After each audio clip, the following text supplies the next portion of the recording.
K98 Talk is expanding its lineup for 2015. This means we are expanding our advertising base.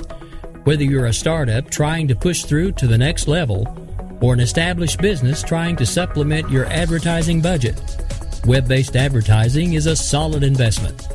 Thanks to Talk's newest partnership with TuneIn Radio and instant access to our sister station, K98 FM, we give you worldwide access at a reasonable cost. Interested parties should email us at sales@k98fm.com.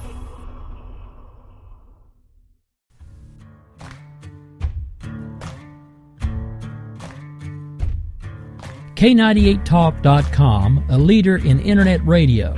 So grab your seatbelts and take the ride of your life on K98talk.com. The views expressed on this program are not necessarily those of the staff of K98 Talk or the Spark Radio Network. 5, 4, 3, 2, 1.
Around the globe, in the chat room, wherever you are, from the capital city, Columbia, South Carolina, on the east coast of the United States, to the satellites above Earth, and right down into your homes and mobile devices. Folks, this is Late Night in the Midlands, and I am Michael Vera, and we have a really good show tonight. I think it's going to be a really good show. I really do.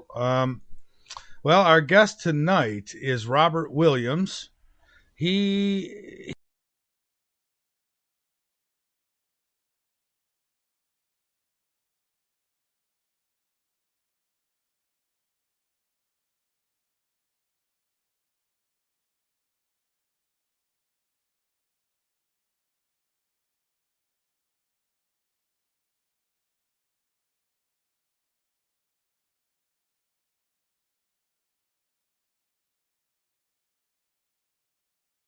engineered UFO.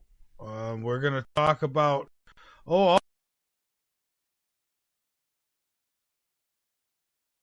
or 3 might come up a little bit tonight. So we're going to be kind of hitting all over the ballpark tonight, and it's going to be fun because here's somebody who I think sticks with the name that they've chosen. That's common sense. And I always say use common sense, don't I? So perfect for tonight. So Robert Williams will join us. I don't have a big bio on him. As a matter of fact, he'll be telling you when he comes on the show exactly where his background is and how he became interested in going down these different avenues that he has. Because, I think, all of us could probably get an interest in the paranormal or UFOs, but it really takes some kind of special drive to keep at it and make it that thing that you do. And so I've made this that thing that I do. Speaking of that thing that I do, some I guess bright news today. I was contacted by A&E. Apparently they've got a show that runs. It's called Paranormal Survivor. It's a cable TV show, and they seen my story about the haunted apartment that I lived in the Examiner, and they would like to feature my story on their TV show. And I guess what will happen is there'll be a reenactment. So they'll have some kind of actors or whatever reenact it, and they want to do a on-camera interview with me. And I'm told that that will be somewhere near the end of April that will happen. So we're still talking, though. It's not in stone yet, but sounds like it could be a lot of fun. And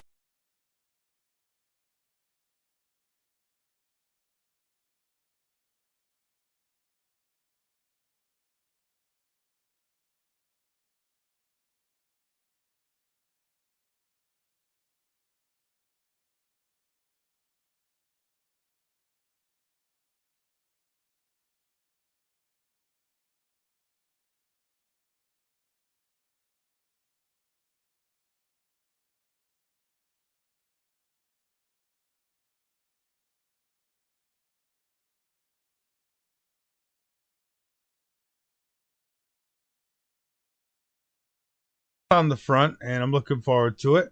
Outside of that, we do have some news tonight, but the news is the website, latenightinthe Go on over, become a member, and be informed. That'd be the news would be if everybody would just get informed, because that's what we need. We need many, many, many informed people. So that's what we're trying to do here. And Google, back in, at least in my news again, says here, is Google working on a cure for cancer? Well, Google's really trying to get some brownie points with people, it seems, lately, aren't they? Google has filed a patent application suggesting development of its anti-cancer technology, and they say that it's well underway. Excuse me. Google has filed this patent application with the World Intellectual Property Organization, that's WIPO, for a wrist-worn device that could destroy cancer cells in the blood. Now, I'll say this. I know that we know Google, they have a dark side, and quite a big dark side. But, you know, if they come out, who's to say they won't come out with something good? Then I always worry, though. I mean, that's like Darth Vader coming to give you CPR. And while he's giving you CPR, he's taking your wallet out of your pocket or something. Anyways, the patent application, which has the name nanoparticle phoresis, describes a wearable device that can automatically modify or destroy one or more targets in the blood that have an adverse health effect. Now, I gotta say, the idea, I like it. I completely like the idea. But do you trust Google? I mean, that's a whole nother ball game. These targets could include enzymes. And what I am learning is that the CEO of Google is scared to death of death, because the last couple stories that I have had across my desk, you know, has that, you know, he's trying to figure out a way to make humans live to 500 years old. That was what, last week? I think Tuesday I shared that one with you.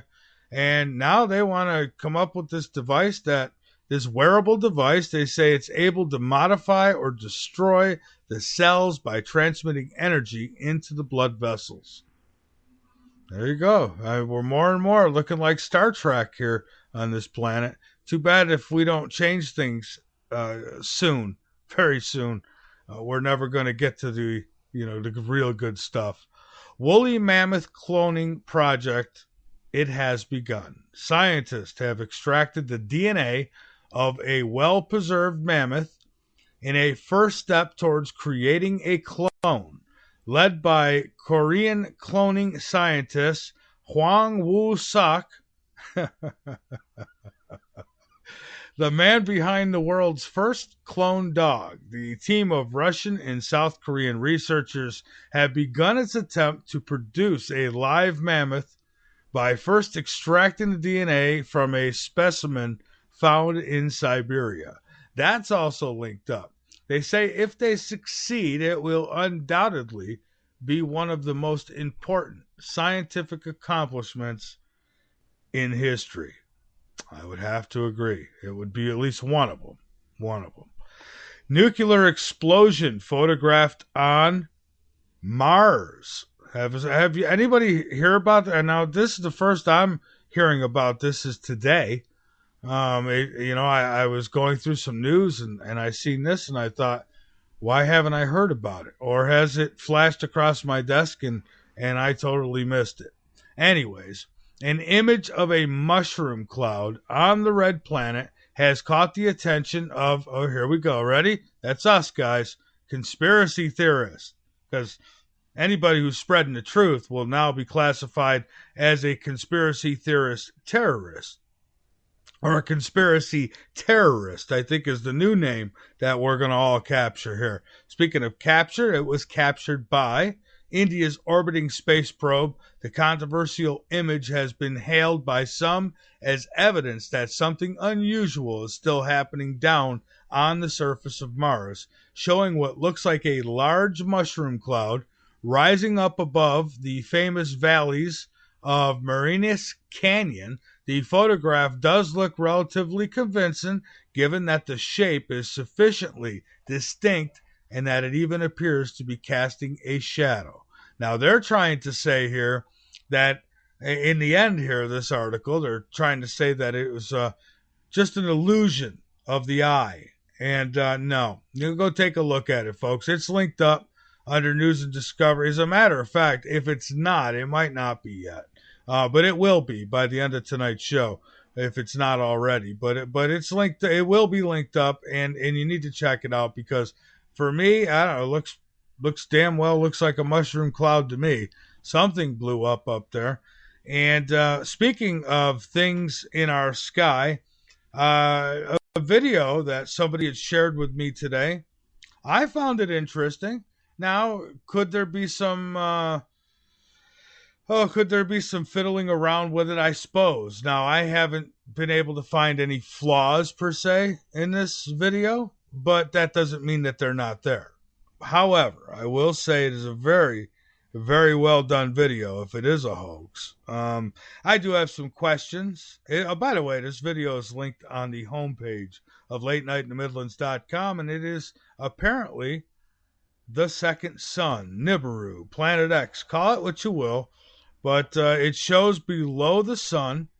It's pretty damn big, and the clouds go by it. I mean, so everything that should happen for a celestial body that would be, outside of our skies, it's all good. So if somebody did fake that, then they did a very good job on it. Now, here's the thing.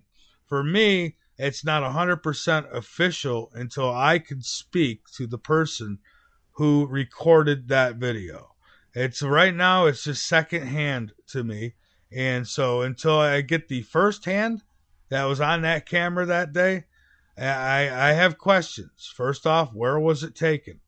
Second off, if you see something like that, why wouldn't you set up a live camera feed so that millions and millions of people would be hitting your YouTube channel to come see this thing?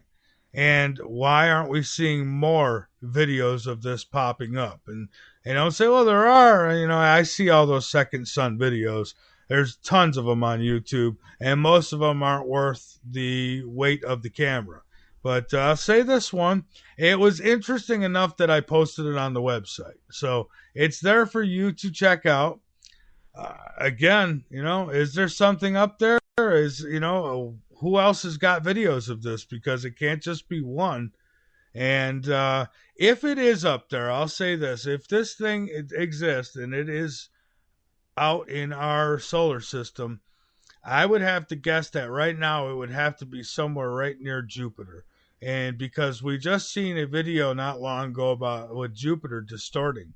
Totally like it just stretched. And so, I don't know, you see that, you see something like this, and you think, well, if it is up there, then that's about where I would estimate it to be. But I'm not no professional when it comes to this stuff, and I don't think really nobody is, even though some people act like they are. Anyways, Pakistan successfully tested its first armed unmanned air vehicles. I mean, what I'm doing, folks, is every now and then, at least a couple times a week, I will find out where things are being what things are being purchased, interesting things that I find interesting purchases around the world militarily. And so this is one of those nights. So you got Pakistan. They successfully test its first armed unmanned air vehicles. So these things are armed and they're unmanned, kind of just like the United States and their drones. Iran is getting ready to introduce a new generation missile technology that's starting in 2016. Sweden places commitment to 2 A-26 submarines. So what I'm seeing here and what I have been seeing, I've been paying attention, and the last, we can go back a couple of years even, but the last couple of months I've been noticing a lot more of, different countries here and there, including our own, purchasing all these things you wonder what do they need them for. So I've been keeping an eye on that, and I'm telling you, folks, I think World War III, I know I'm a fearmonger and a conspiracy terrorist, okay, but World War III, it has begun. I'm telling you, it's begun. It's not the same war that our mommies and daddies seen. It's a whole lot different. Earth has exceeded 4 of the 9 limits for hospitable life, scientists have claimed. That's right. The scientists have said that we have exceeded 4 of the 9 limits on this planet. I guess you get the 9, this planet can no longer hold any life. So we've already gone through 4 of those stages. So we're not far away from making all life, at least most, maybe the roaches will still run around, but making all life extinct here on planet Earth. And they talk about the atmospheric changes.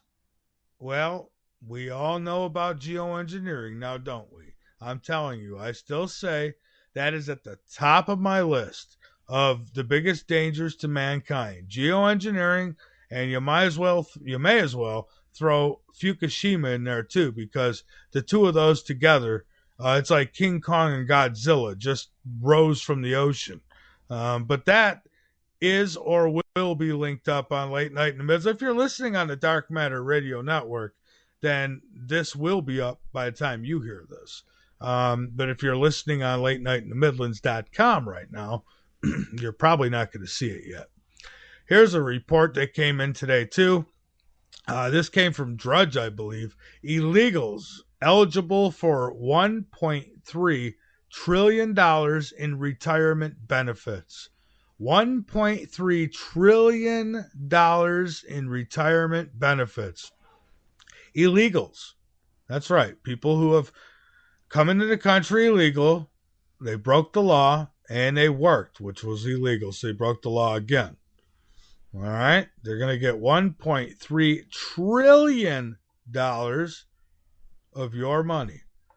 Border Patrol agent, he come out and says that we are punished for reporting illegal alien groups of more than 20. I kid you, this comes out of Washington, D.C. A U.S. Border Patrol agent from the Rio Grande Valley sector in Texas told lawmakers today that his fellow agents are being punished for reporting illegal alien groups of more than 20. Agents who repeatedly report groups larger than 20 face retribution. Management will either take them out of the field and assign them to processing detainees at the station, or they'll assign them to a fixed position in a low-volume area as punishment. Border Patrol agent Chris Cabrera told a Senate panel, needless to say, agents got the message and now stay below this 20-person threshold, no matter the actual size of the group. So what that means is that Border Patrol agents, the little that we have there, are being forced to allow these people to come over the border and get into our country. And if you're one of those people who think, well, love everybody and let them all come in, well, okay, but you're probably the same person who thinks that Iran needs to be stopped, right? Well, How would you like a terrorist to come over the border and start blowing things up? Isn't that why we have people getting touchy and feely at the airport? Is that not why they set up such a security at the airport? So why bother with that if you're going to leave the borders wide open? It just does not make sense. Doesn't make sense at all unless you see the big picture. And I think I see some of it anyways. So there's another one. I'll tell you about one more here. Oh, yes, this is the one that I wanted to get to. Powerful space storm hits Earth. So, we were wondering why some of you were getting knocked offline last night. And I guess the show bleeped at some point and it kind of froze for a minute or whatever happened. They say a geomagnetic storm that government scientists rate as severe hit the planet on Tuesday morning. So that's this morning sometime. So, who knows what time zone. So maybe that had something to do with our glitches last night. The storm was rated as a G4 on a NOAA scale, which tops out at G5. That's pretty damn strong. It's the strongest storm that's happened in the current solar cycle, which lasts about 11 years. The Space Weather Prediction Center says that the storm is from sun activity that started on March 15th. Two magnetic eruptions occurred in quick succession. They combined into one large eruption. So we're looking at maybe the solar system global storm. How about that? If these big storms come off of the sun and then they come together to form one giant one. Well, that's what's happened here. And they said that they combined into one large eruption before intersecting the Earth's orbit on Tuesday. The storm arrived at 10 o'clock this morning and was stronger than predicted. The storm could last, they said, 24 to 36 hours. And they warned that there could be possible widespread voltage control problems at power systems, and some protective systems could trip out key assets from the grid. And I know I said that's the last one, but, there's a lot happening, folks. In Oklahoma, they said that the fault lines there have been reactivated, and I'll talk more about that tomorrow. Thousands of geese have fallen dead out of the sky in Ohio. We're seeing a lot of crazy things happening here. But again, I'm just a conspiracy theorist, terrorist, and a fearmonger, right? So, folks, this is Late Night in the Midlands. I'm Michael Vera. We're going to take a break. Then we're going to come back with my guest, Bob Williams. We'll be back in just a few minutes, everyone.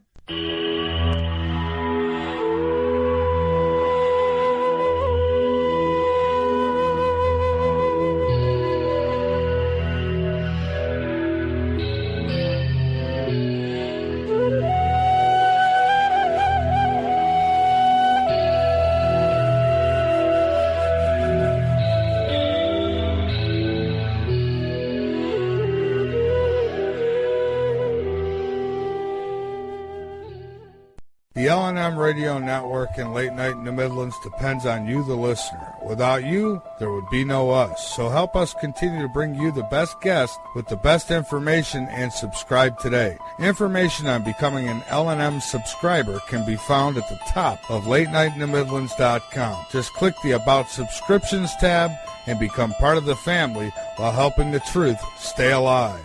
And while you're at it, maybe subscriptions aren't for you. A one-time donation helps as well. Click that donate button on the right side of LateNightInTheMidlands.com and help us help you. Hello, this is Dick Farrell, here to tell you about OxySilver. Legally available only through CureShop.com and HealthyWorldStore.com. Don't be fooled buying silver products from copycats and criminals. You've heard Dr. Leonard Horowitz and experts urge you to avoid deadly vaccinations and illegal operators selling stolen OxySilver and OxySilver copycats. You've heard experts tell you about suppression in alternative medicine and confusing propaganda in healthcare and the truth movement. Read Dr. Horowitz's book, Healing Celebrations, to learn how miracle healings can be made to happen through faith, prayer, and a pure diet. Get Get great immunity using vitamin C, D, and OxySilver. Liquid Dentist GI Flora Pro, a top-shelf probiotic. Use Green Harvest as a great-tasting meal substitute for energizing organic nutrients and losing weight. And Zeolove, and natural clays for detoxifying your body. More advice, all these products and more are available from theCureShop.com. Including OxySilver, the world's most powerful silver hydrosol. Electro-energized to put risky injections, toxic antibiotics, and deadly drug pushers out of business. OxySilver is covalently bonded to water. Unlike any other silver product using the frequency of chlorophyll 528, what Dr. Horowitz explains is pure tone love, the universal healer. NASA originally developed covalently body silver hydrosols to keep astronauts healthy in space. Dr. Horowitz added the 528 frequency to NASA's formula and more.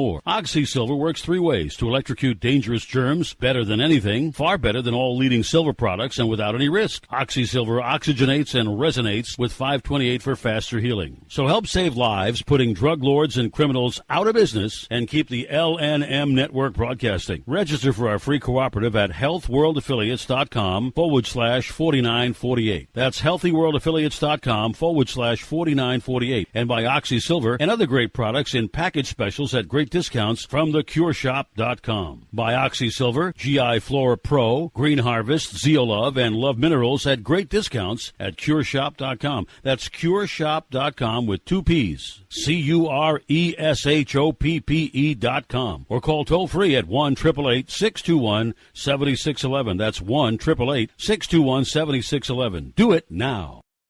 In many cases is the idea that the aliens are essentially trying to create a hybrid mix of themselves These and were ours. small, They're interested in our smaller DNA, than our genetic human makeup. bodies. Beyond that, they're interested in The our heads were larger and the eyes were rather sunken and a little slanted. range of And what happened They were was they strange. came to me. They were not of this earth. We have to face up to reality that, for example, the UFO phenomenon is a real phenomenon, no question about it. So anybody who debunks the UFO phenomenon itself don't know what he or she's talking about. Hey, Michael, I promised you I'd call in for a little bit, and here I am. I know that I bashed Bush the entire time. I wasn't even allowed on Coast to Coast there for a while because I was told not to talk about Bush. In the councils of government, we must guard against the acquisition of unwarranted influence, whether sought or unsought, by the military-industrial complex. If you're listening to this, you are the resistance. Late night in the Midlands. We cover everything.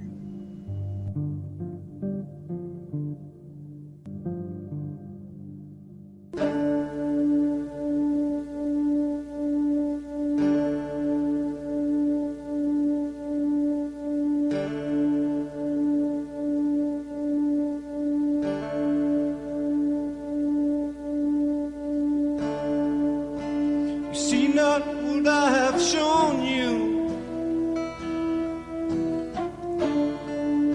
You hear not what I have said. Your eyes are no longer open. They tell me you are dead. The doctor said you fight hard. You gave it all you had. You left us all so quickly, and in our hearts was sad. Oh, leave us now, my darling. Leave us not, my friend. You've only started living to find the living end. In other words, we'll meet soon if God so makes his way. our souls a praise, love, like you did to us each day. Your flesh is cold and pale now, but your mind, it lives on. All right, folks, we are back. This is Late Night in the Midlands. I'm Michael Vera, and we're about ready to get this show on the road here. The website's latenightinthemidlands.com. Go on over, become a member, be informed, and by all means, inform others. Our guest tonight, Robert Williams, the Common Sense Party. I like that idea. We're going to talk about Mars. We're going to get into the Disclosure Project just a little bit. We're going to get into some military intel and some other things tonight with my guest. And you're more than welcome to join in at www.latenightinthemidlands.com.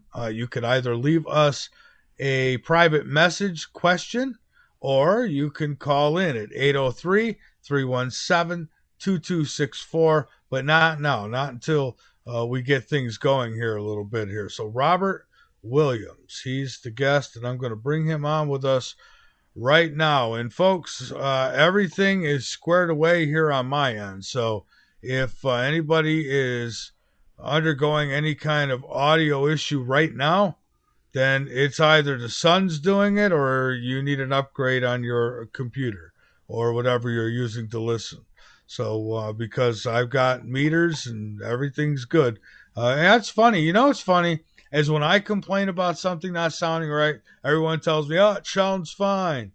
But, you know, when it sounds fine to me, somebody will tell me there's something going on. Well, we do have a major solar storm that's hitting the earth, so it's quite possible it could screw with things. So anyway, and it's probably Spreaker if anything. But all right, let's get this thing going here. We're going to bring him on with us now, Robert Williams.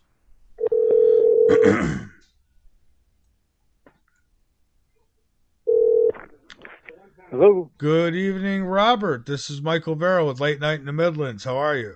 Good, yourself? Oh, I'm doing just fine. I wanted to thank you so much for joining us here on Late Night in the Midlands tonight, and I'm looking forward to talking with you. Sounds like it's going to be fun. Yeah, and we are live. If you could, just turn your speakers down in the background. Otherwise, you'll get confused because there's a delay. So, okay. All right. How about if I just mute it? Yeah, oh, that's fine too. That's fine too.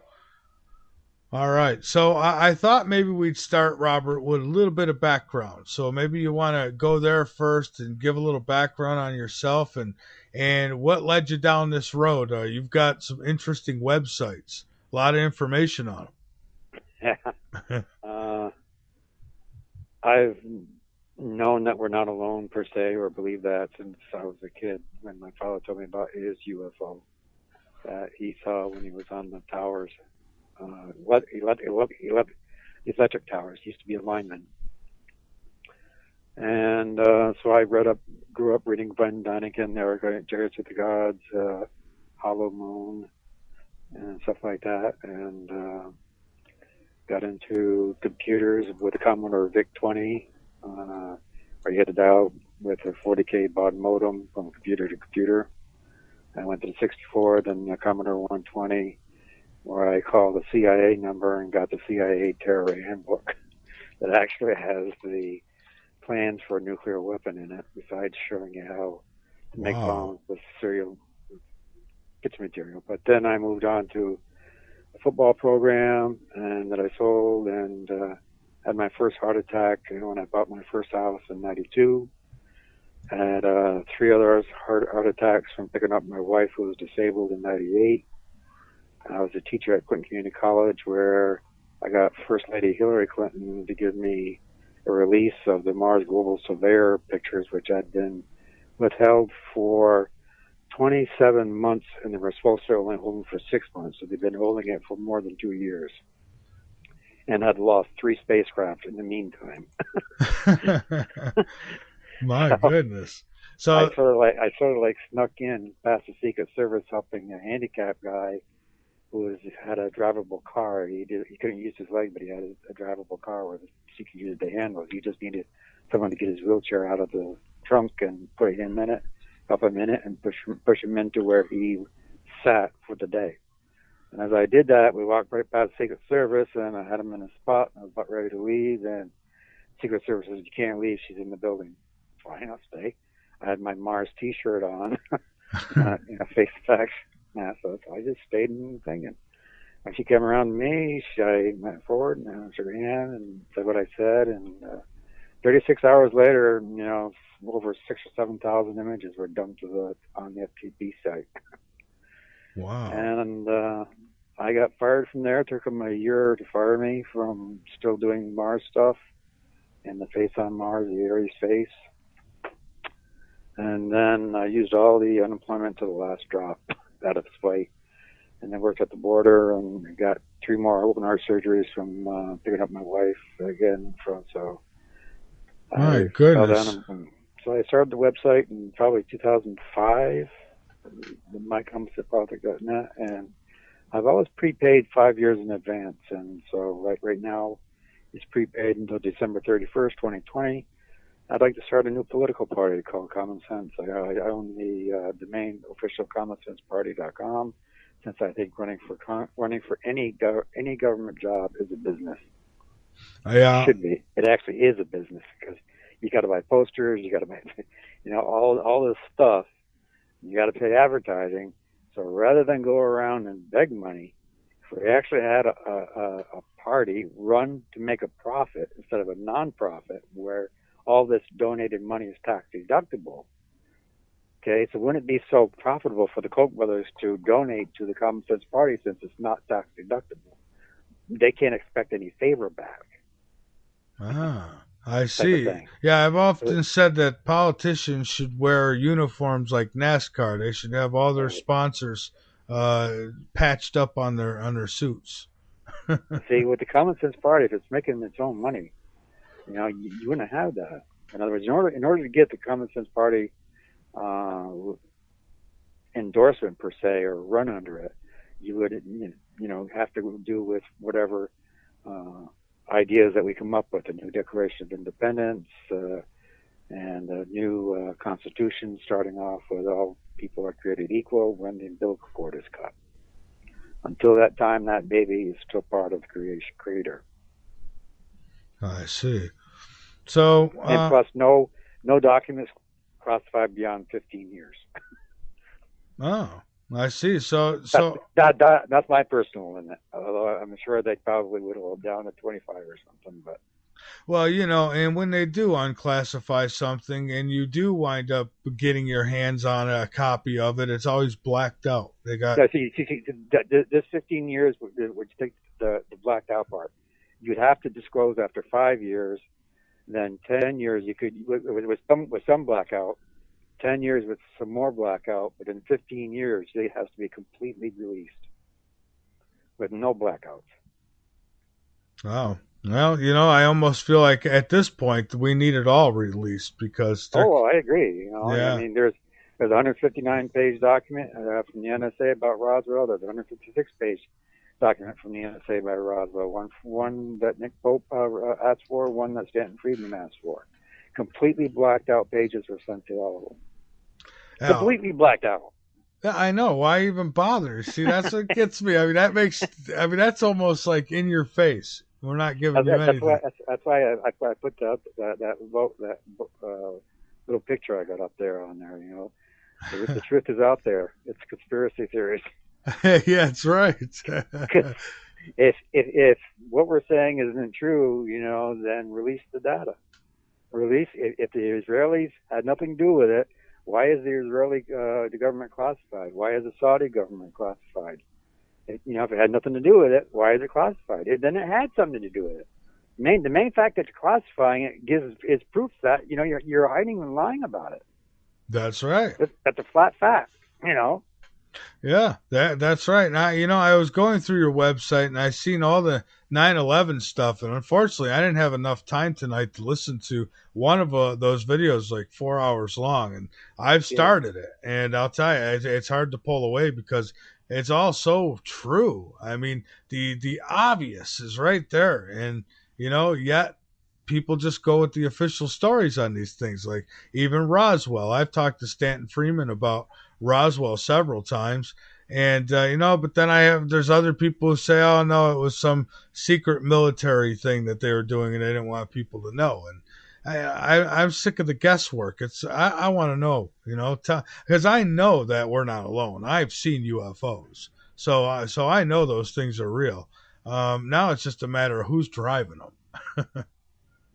Well, I think there's an organization that I semi-talked to someone who I think said who claimed he was part of it, and he sort of at this was one of Richard Hoagland's early 2000 bulletin boards. The guy's name was Lieutenant Michael O'Toole. And he was called himself Sword.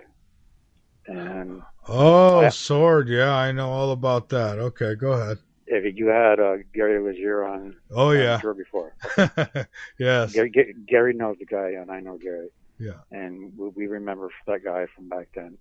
And I'm the one that actually figured out what the Sword actually means: Space Warfare Operational Research Division. Ah.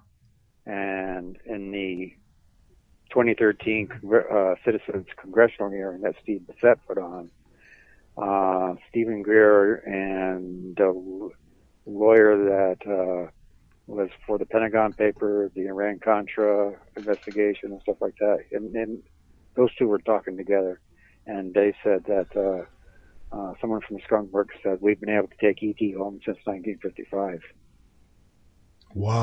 Wow, and I believe that too. I believe that. Now, me too. I mean, there's guys that are coming forward now because of that letter that you're sent out, unless otherwise directed, and then out to every single alphabet agency that was out there by certified return receipt mail, and they didn't do anything within the time allotted. So anybody who's been in the any military officer or civilian contractor, unlike Snowden and stuff like that, if they're talking about alien intelligent beings outside of Earth, of anything, whether technology, whether they've seen that, whether they've photographed it, whatever, they are free to come forward and testify to what they've seen without repercussions or any legal repercussions from the government. Obama can't drone them, nothing. Well, the problem is there's been several people who have come forward, but yet people still, it's not enough for people. It's like nothing gets done. It's because it never hits mainstream media. Yeah. That's why I've always told Stan, he disagrees with this, and Nick disagrees with it, but I think to the heart of everything is Cydonia. The heart to the UFO and embargo and everything else falls apart when you look at Cydonia. Right now, there's 4,000, there's over 4,000 double image stereo images of Mars. Okay? Mm-hmm. No, there's only one of them, and it's not even a digital terrain model, where it analyzes the soil. But only one image is in the Cydonia quadrant. The Cydonia quadrant is the only quadrant where it has the word enigmatic in the legend. Everything else has a geomorphic title to it. Lava, sedimentary, geomorphic, glacial. They have some type of geomorphic origin. Cydonia is the only quadrant of Mars where it has origin enigmatic. Unknown, completely unknown. You would think they'd really want to have more pictures out to find out what's there, right? That's their job. Yeah. And they don't. It is the least released photographed images of the entire planet. It's the most unknown when they admit, the USGS admits it's the most unknown quantity. And Bob, I'll tell you, I strongly believe that the secrets to humanity, to every life form on this planet, I think that it all stems from Mars. I really think that has a lot to do. Key. Yeah, the Aries face and the Sidonian monument is the key to unlock the whole shebang from falling down.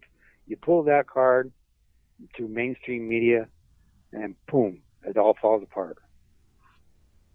Yeah. Because NASA's not doing what it's supposed to be doing.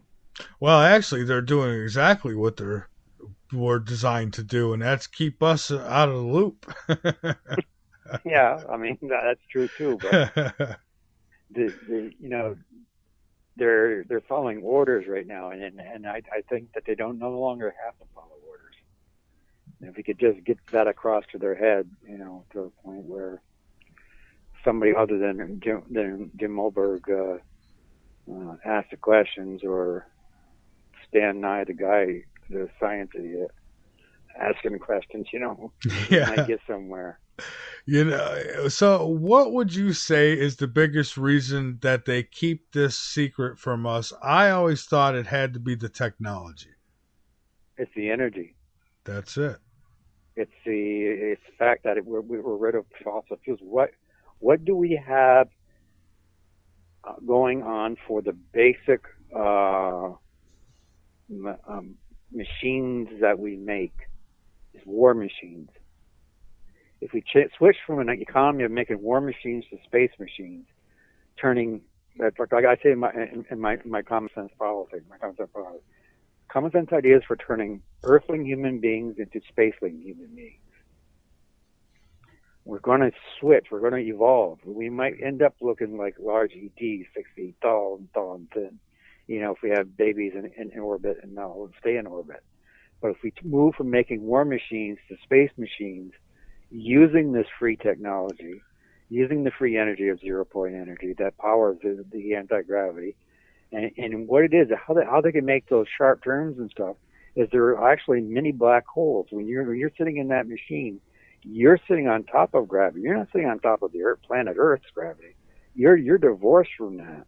You're still circling around the sun, okay? Because when you made this thing, you turned it on, you just created your own little gravity field right there. And it's still going to follow along the gravitational pull of the sun and everything else, but it has the ability to move without affecting the other gravity, without being affected by the other gravity things.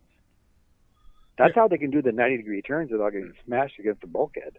Oh, yeah, because I've seen them. I mean, I honest to God, I've seen one in the sky that was doing maneuvers like that. And then, I've had other sightings too. I had what I would call a mothership sighting. The thing was as big as a football field, if not bigger.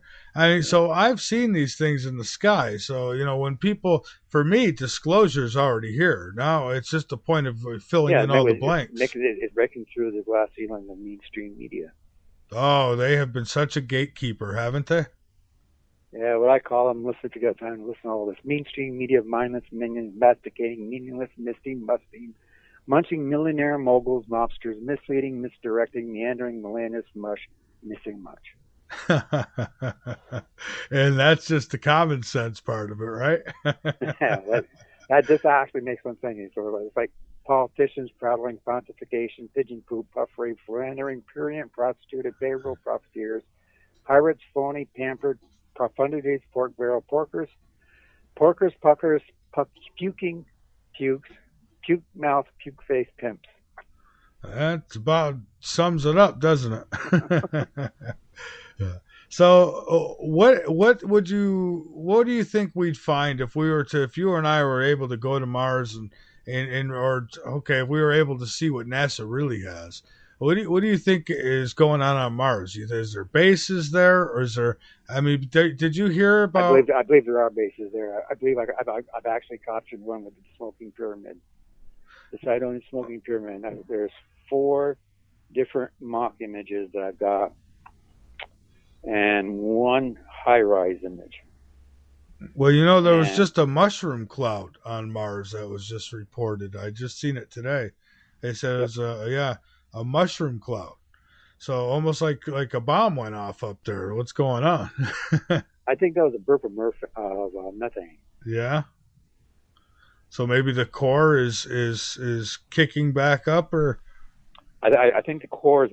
I know the core is warmer than they think it is because, like I said, it's 70 degrees Fahrenheit in the noonday sun on the surface of Cydonia. When I had my last heart attack surgery in 2008, for about a year, I was having, besides the 7 times I was dead, I was having experiences of 20 heartbeat per minute orgasms. Ooh. Near death type of stuff. And I never said anything to my doctor for 8 months. Why should I? I didn't think it was dangerous, really, although I knew it was. 20 heartbeats per minute orgasms. And at the time, I had a female friend, and I still have, who was a nurse, and she kept asking me, telling me that is dangerous. And then finally, after 8 months, I told the doctor, he went bananas, wanted to put a pacemaker in right away. I waited a couple of weeks and then got the pacemaker, and I've no longer had those experiences anymore, unfortunately. Wow. But I volunteered for more stuff, and I volunteered through Vermont Medical Center in Burlington, and still had 6 months and 2 years for a 5-year pacemaker. 6 years and 2 months on a 5-year pacemaker. Jeez. So will you always need a pacemaker? I wondered about that. Because after the half-year point, 5.5 years, the bottom half stopped working for itself, and then actually I found out in January that I'd been actually dead twice at 7:30 in the morning on the 27th and the 30th of December in 2014. And then because the pacemaker was going wrong, then all of a sudden went just straight black. Oh boy! About an inch as it kept trying to get my heart going. Well, you're going on little vacations here and there then and coming back. Yeah. Well, I was going to say, what was your first option? You were talking about the Matrix earlier. What was your first gut instinct when you were watching the Matrix? That scene, we had to choose between the red pill and the blue pill. Oh, right away, the red pill all the way. See, that wasn't my gut reaction. No. Nope. Although my gut reaction from my days taking pills and stuff and getting high and stuff was to take both pills.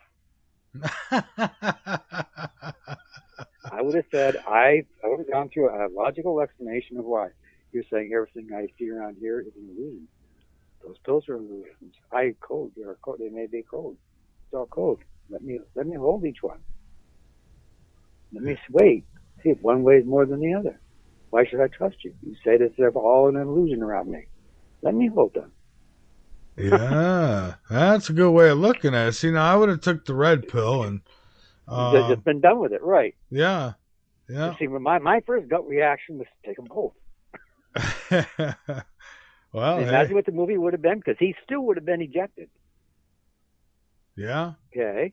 He still would have been ejected out of the chamber, but knowing what was coming, he could have gotten to his path and found somebody who was just about to die, and then poof, popped into there. Okay.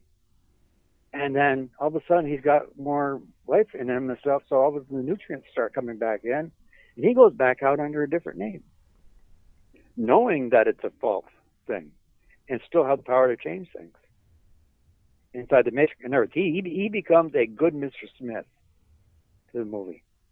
Mm-hmm. That's what I think I'm doing. I see. Well, you just may be. I mean, you've gone through quite a bit, my friend, and that says wonders. You're still able to sit here and laugh about it. So, alrighty. Well, anytime I laugh, I got religion. That's what Jeffrey Starship says. Yeah, that's true. So, Stephen Bassett. Now, I've had him on the show several times, and he's involved with the Disclosure Project, and he wants, and I've kind of told him, that I just don't think it's ever going to go anywhere, because you're asking the criminals, to police themselves.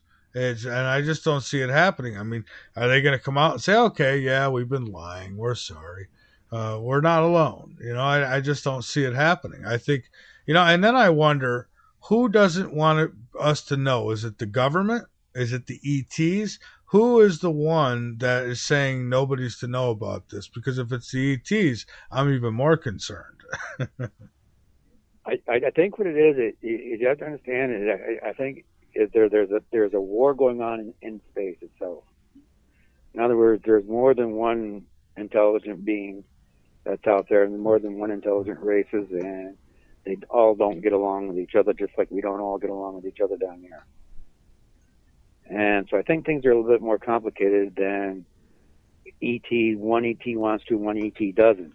And it's one of the reasons why when I found those blueprints and stuff, like, I sort of like forward them to the Russian embassy. And it's like, if we guys got this, don't you guys have that? And then I found some video clips of a Russian fighter jet like balleting 6 feet off the ground on thrusters.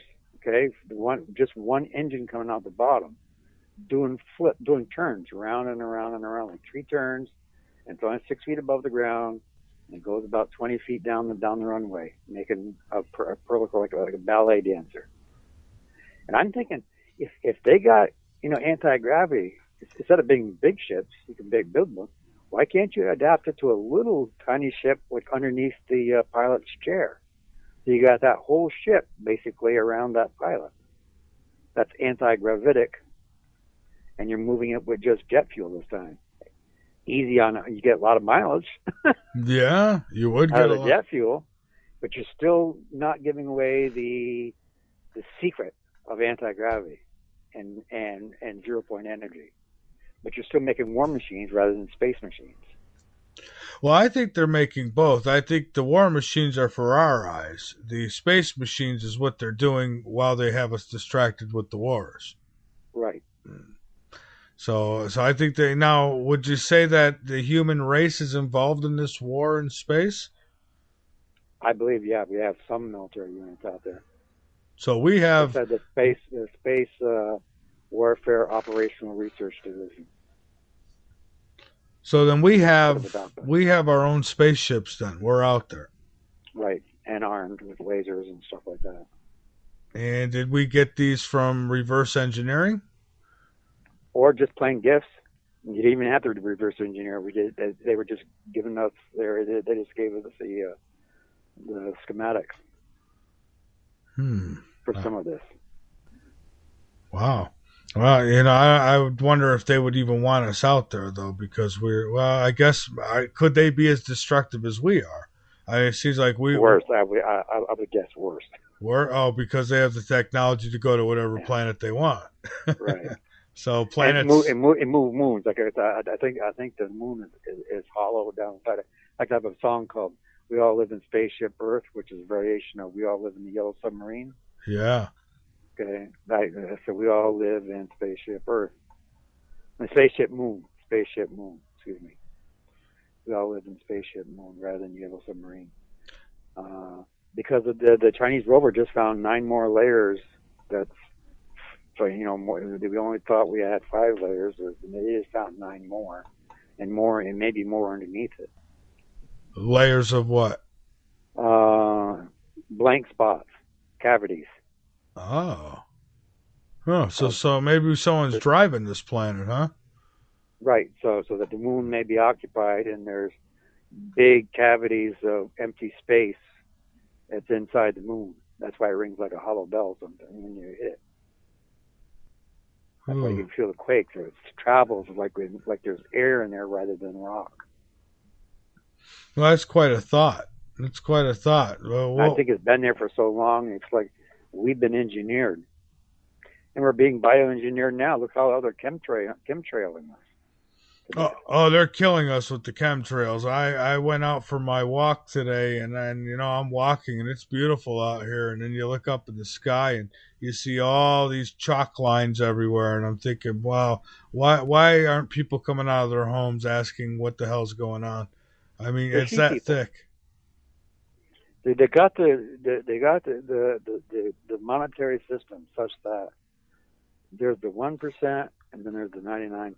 There's actually inevitably enough 2%ers that are rich enough to be above it.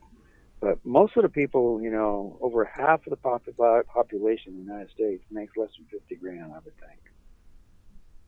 Yeah. Yeah, that makes sense. And anything above that is going to be in like the 7% range, like 97% of people.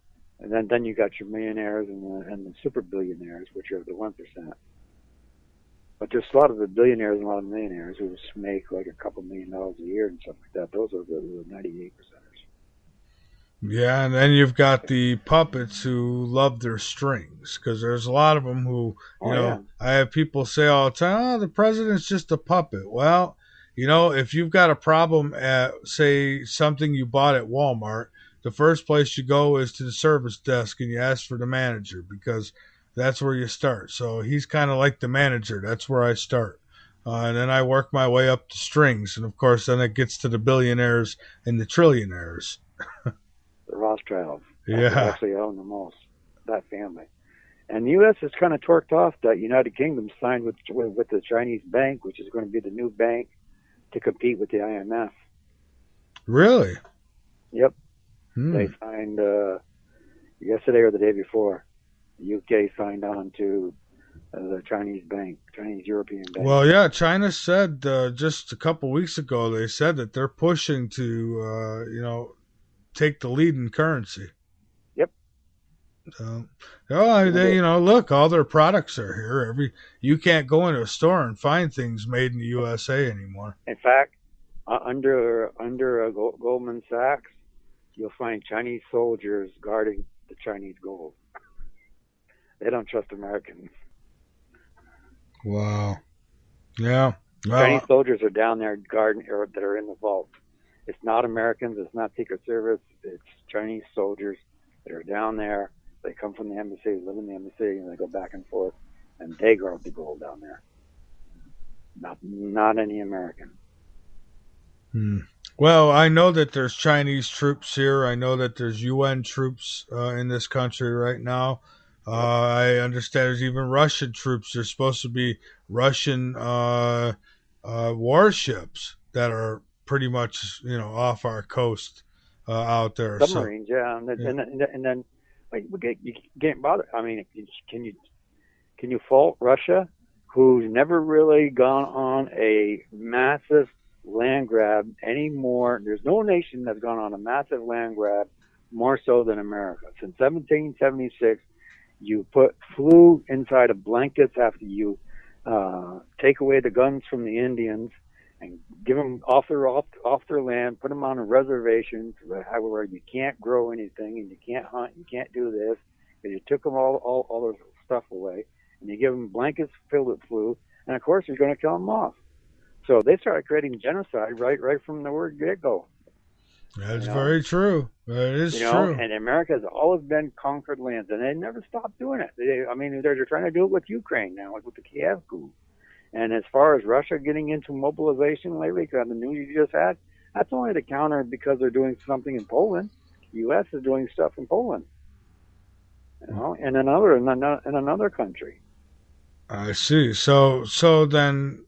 So Russia didn't start this thing, America started everything. You can trace money back to ISIS, the ISIL people, right back straight to the CIA and the government of the United States. They're the one that's funding it. So is in Israel and Saudi Arabia. You know what, though? What I wonder sometimes. Made up war. How come Putin won't come out and address the American people and say, hey, this is what your government's done, and this is why we're doing what we're doing? How come these presidents never come out and pull the carpet out from under their feet from keeping these secrets? Like even Bush, when he, looking for every reason he could to go after Iraq, why don't these guys speak up? Probably because of Israeli Samsonovs.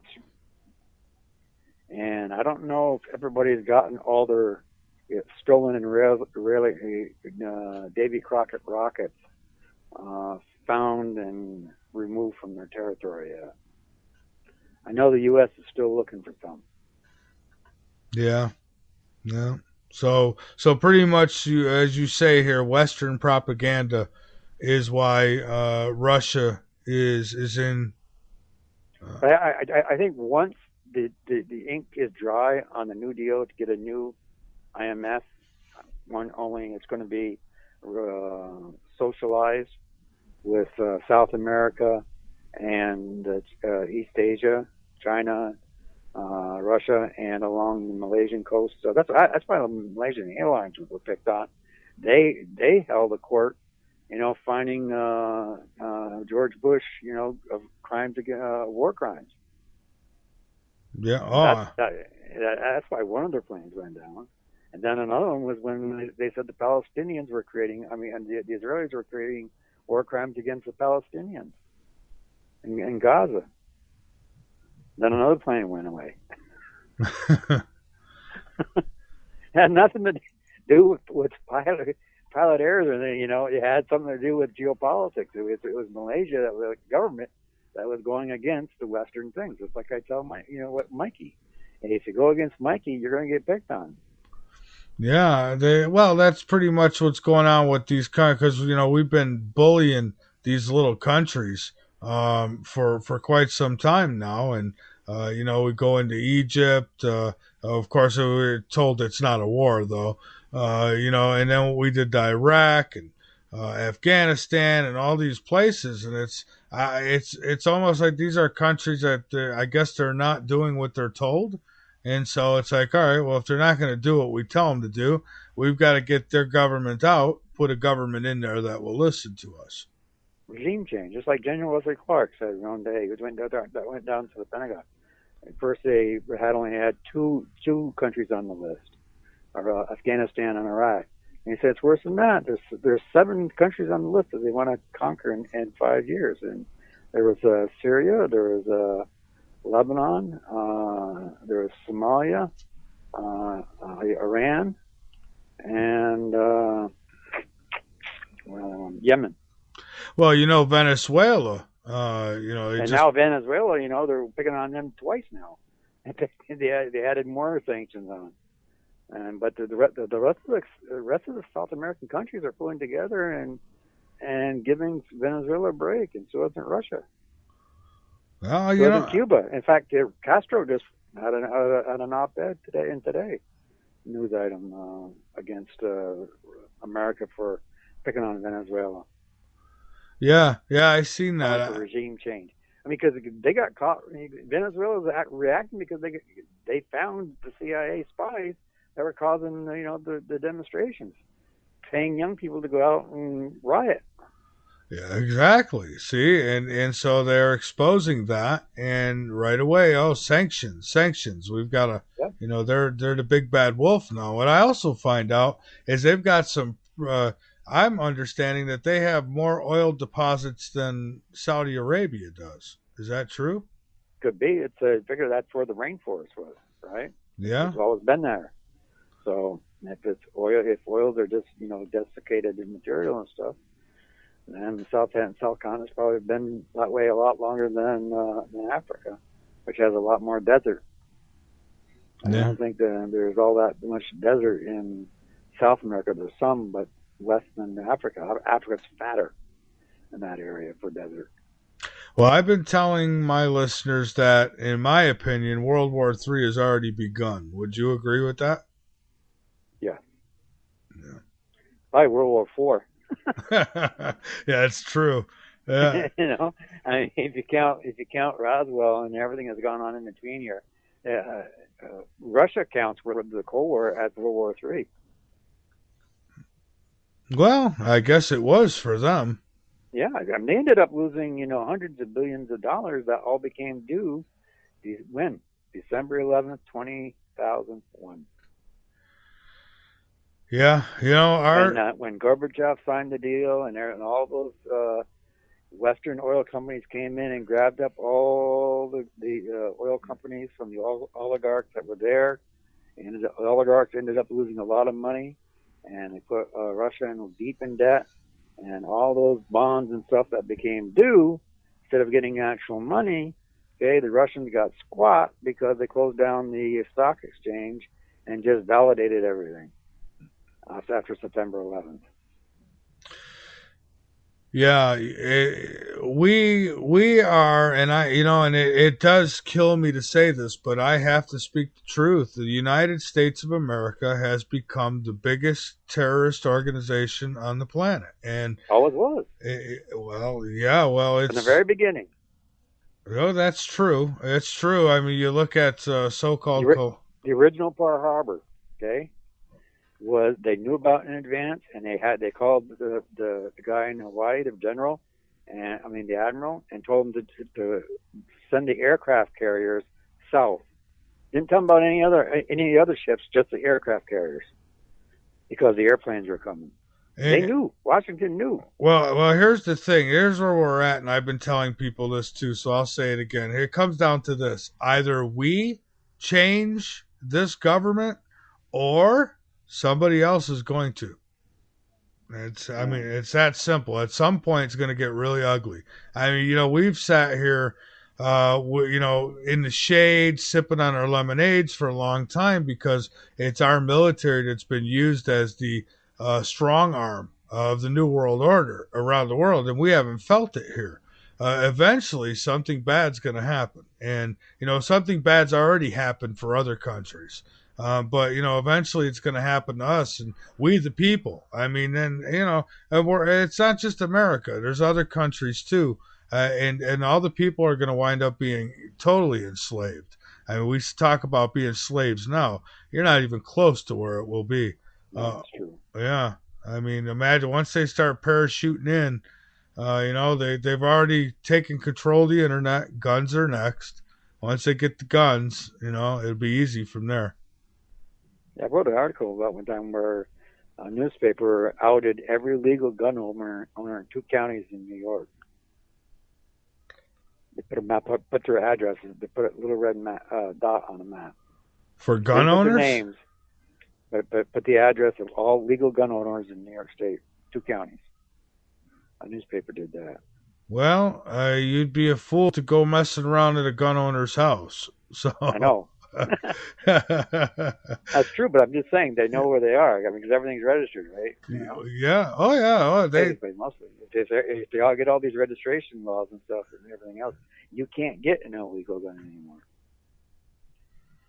No, that's the whole plan too. I mean, and we worry about them getting the guns. What they're really doing is going to take control of the ammunition. And, they'll get the guns that they can, but I think the real goal is to get the ammo. And this way, you might take some shots, but you're going to run out. Meanwhile, they've got 200 million rounds of ammo waiting for you. Yeah, so people should learn how to reload, too. I've done that. I used to have a reloading machine. Don't have it anymore, but yeah, used to do reloads. Well, I think people should get off their couches and get active now so it doesn't come to that. But I've been saying that I just don't see us getting out of this without bloodshed. I hate to say it. I've been the biggest advocate for peaceful turnover, but how will that happen? I mean, you need everybody. I sort of hope my new party would do it, but I can't do it alone. It's like you. I mean, you have a radio platform. Okay, I have a website. I have website space, but I don't have the volunteers that would come in and be the Java, help to build the Joomla site up and help get other people joining, and because they would have to be a pay to join. In other words, instead of your 2 cents, you got to put your $2 in, $24 a month type of thing, and in order to be a member, that you can contribute. Guests can come in and read, but in order to actually post anything or reply to anything, then you have to spend $24 a month a year for a subscription, which I think is pretty cheap. Oh, yeah, $24 a year is cheap, and that's just it. See, there is a way to do it peacefully, but it'll take every single one of us to come together to do that. It can't be just like I could go out there right now and start screaming and shouting, but I'm one man. They're going to come and arrest me. But you get 300 million of us, and that kind of changes things a little bit. Yeah, a whole different ball game. So that's the key to get everybody else on board. And unfortunately, until it comes to their doorstep, they're probably not going to get right on board with it, most of them. So I'm looking at a pretty grim future, I'm afraid. I don't see it getting any better before it gets worse. There's one little trick. I'll tell you that I think Obama has the power to do, but I don't think he has the balls to do. What's that? Technically, he can print platinum coins, and he can print any number of any value. It's one of the articles of the Constitution, where the president himself has an executive order in times of national emergency, declaring martial law. He can print these coins, a platinum, I think it is, or palladium or something, some odd exotic metal, and they can be any amount, and he can pay off the Federal Reserve, the same way that Russia got paid off at September 11th, and federalize the Federal Reserve. Yeah. So that we have zero debt starting from there. And then we base our currency on our level of population. In other words, in order to get into a par with the Chinese Russian system that's going to be popping in. You got to start thinking along these lines and how they base their currency on. Because they're going to base theirs on gold and silver and precious metals. Because they already got a lot of them. We don't have any. Yeah. Unless we got them in space somewhere. I don't think so. I don't think we got that much. I don't think we found a nice big old gold asteroid yet. Well, no, but they're looking for it. They're talking about mining the moon now. Yeah. And first you got to let the people who actually live inside the North Pole of the moon, where I found an entrance. For the long cylinder ships, it has the most hydrogen on it. So this thing when we're looking for water on the moon, most of the water by official NASA standards, most of the water is on the North Pole of the moon. They have more dark craters, deeper craters on the North Pole of the moon. So where did they send their craft to actually check and see how much water there was? South Pole of the moon. Where there's the least amount of water and the least amount of dark craters. North Pole of the moon, that's the in and out of where the UFO people, the aliens go in and out. And I think there's a variety of aliens that live there, like in a Babylon 5 situation. Well, the Greys will be picketing out there saying, stop the fracking, stop the fracking. I think they're already doing that in Texas, because the adults, there's one of the people that the Citizens Congressional hearing brought forward that he says that under Dulce there are bases for the gray aliens, the droids. Yeah. Well, I think that whoever's visiting us is nearby. I think that there's base, like you said, on Mars, and I think that there's also something going on the moon too. But not just there. I bet there's other moons and other dwarf planets out there in our solar system that we don't know about, that there's stuff going on. So, interesting. Well, hey, listen, Robert, we got to take a break, so why don't we do that, and then we'll come back and we'll talk some more. And if anybody wants to call in, they're more than welcome to do so at 803-317-2264. You can also call in using Skype. Our Skype ID is Late Night in the Midlands. No spaces. If you're listening on the Dark Matter Radio Network, it is recorded for you, so please do not call in. Everybody else, free reign if you want to call in. And shout out to our radio affiliates, the Dark Matter Radio Network. Hello to all of you. K98 Talk and 100.5 FM, 1700 AM, High Points Radio. They cover New York, New Jersey, and Pennsylvania. And we'll be back in just a few minutes.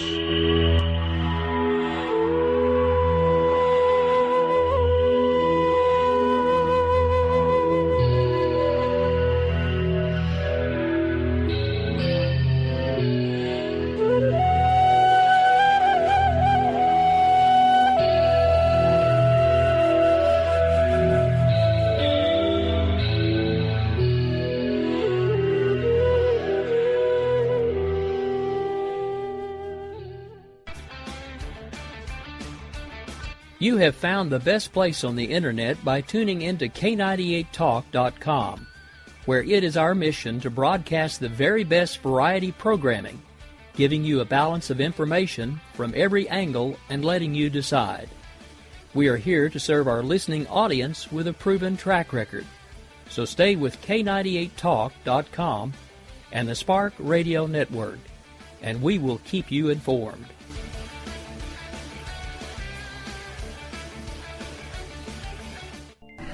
Hello, this is Lisa Marie, here to tell you about Oxy Silver, legally available only through CureShop.com and HealthyWorldStore.com.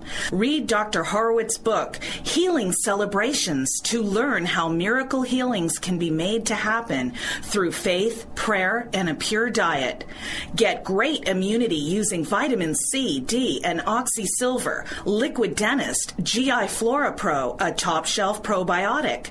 Use 528 Superfood as a great tasting meal substitute for energizing organic nutrients and losing weight, and Zeolove and natural clays for detoxifying your body. Oxy Silver oxygenates and resonates with 528 for faster healing.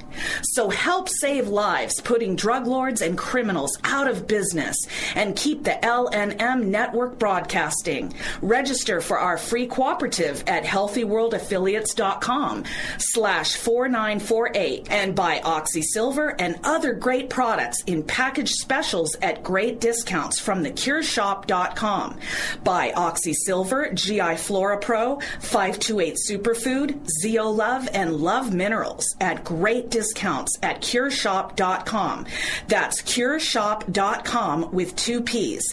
Cure Shop. Or call toll free at 1-888-621-7611. That's 1-888-621-7611. Do it now. It's the middle of the night and there's nothing much to do.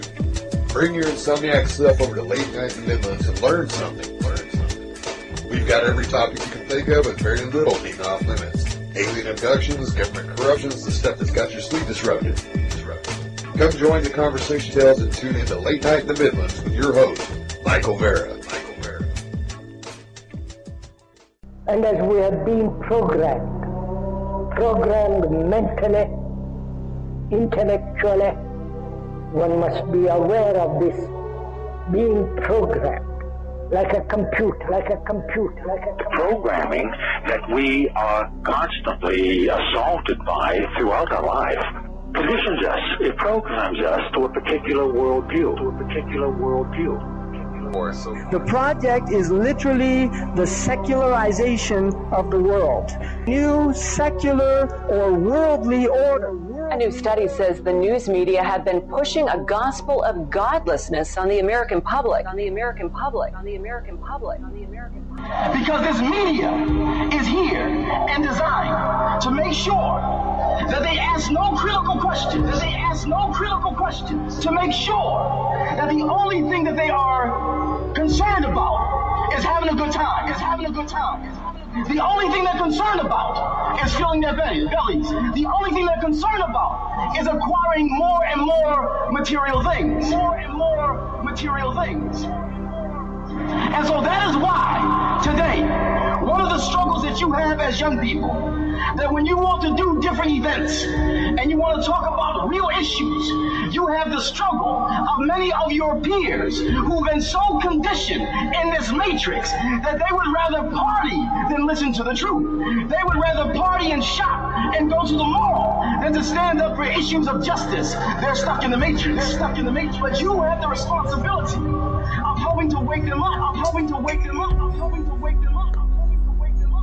Now, how do we know that there's a God? After having been thoroughly brainwashed. And how do we know that there's a creator?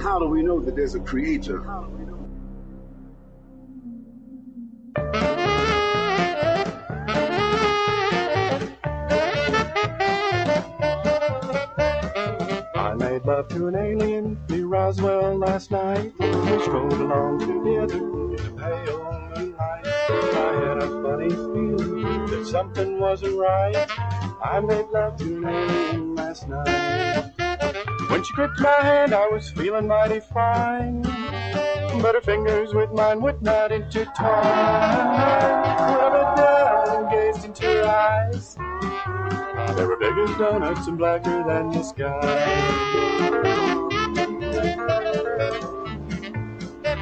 She said, I'm feeling lonely. I said, Lord, so am I. We'll stroll along together, but we won't question why. That ground beneath your feet is flashing red and white, and sprouting little mushrooms left and right. Then she threw me down and put me on my back. To tell the truth, I thought I'd seen my last. But she settled down and snuggled in my arms, and I made love to that maiden from the stars.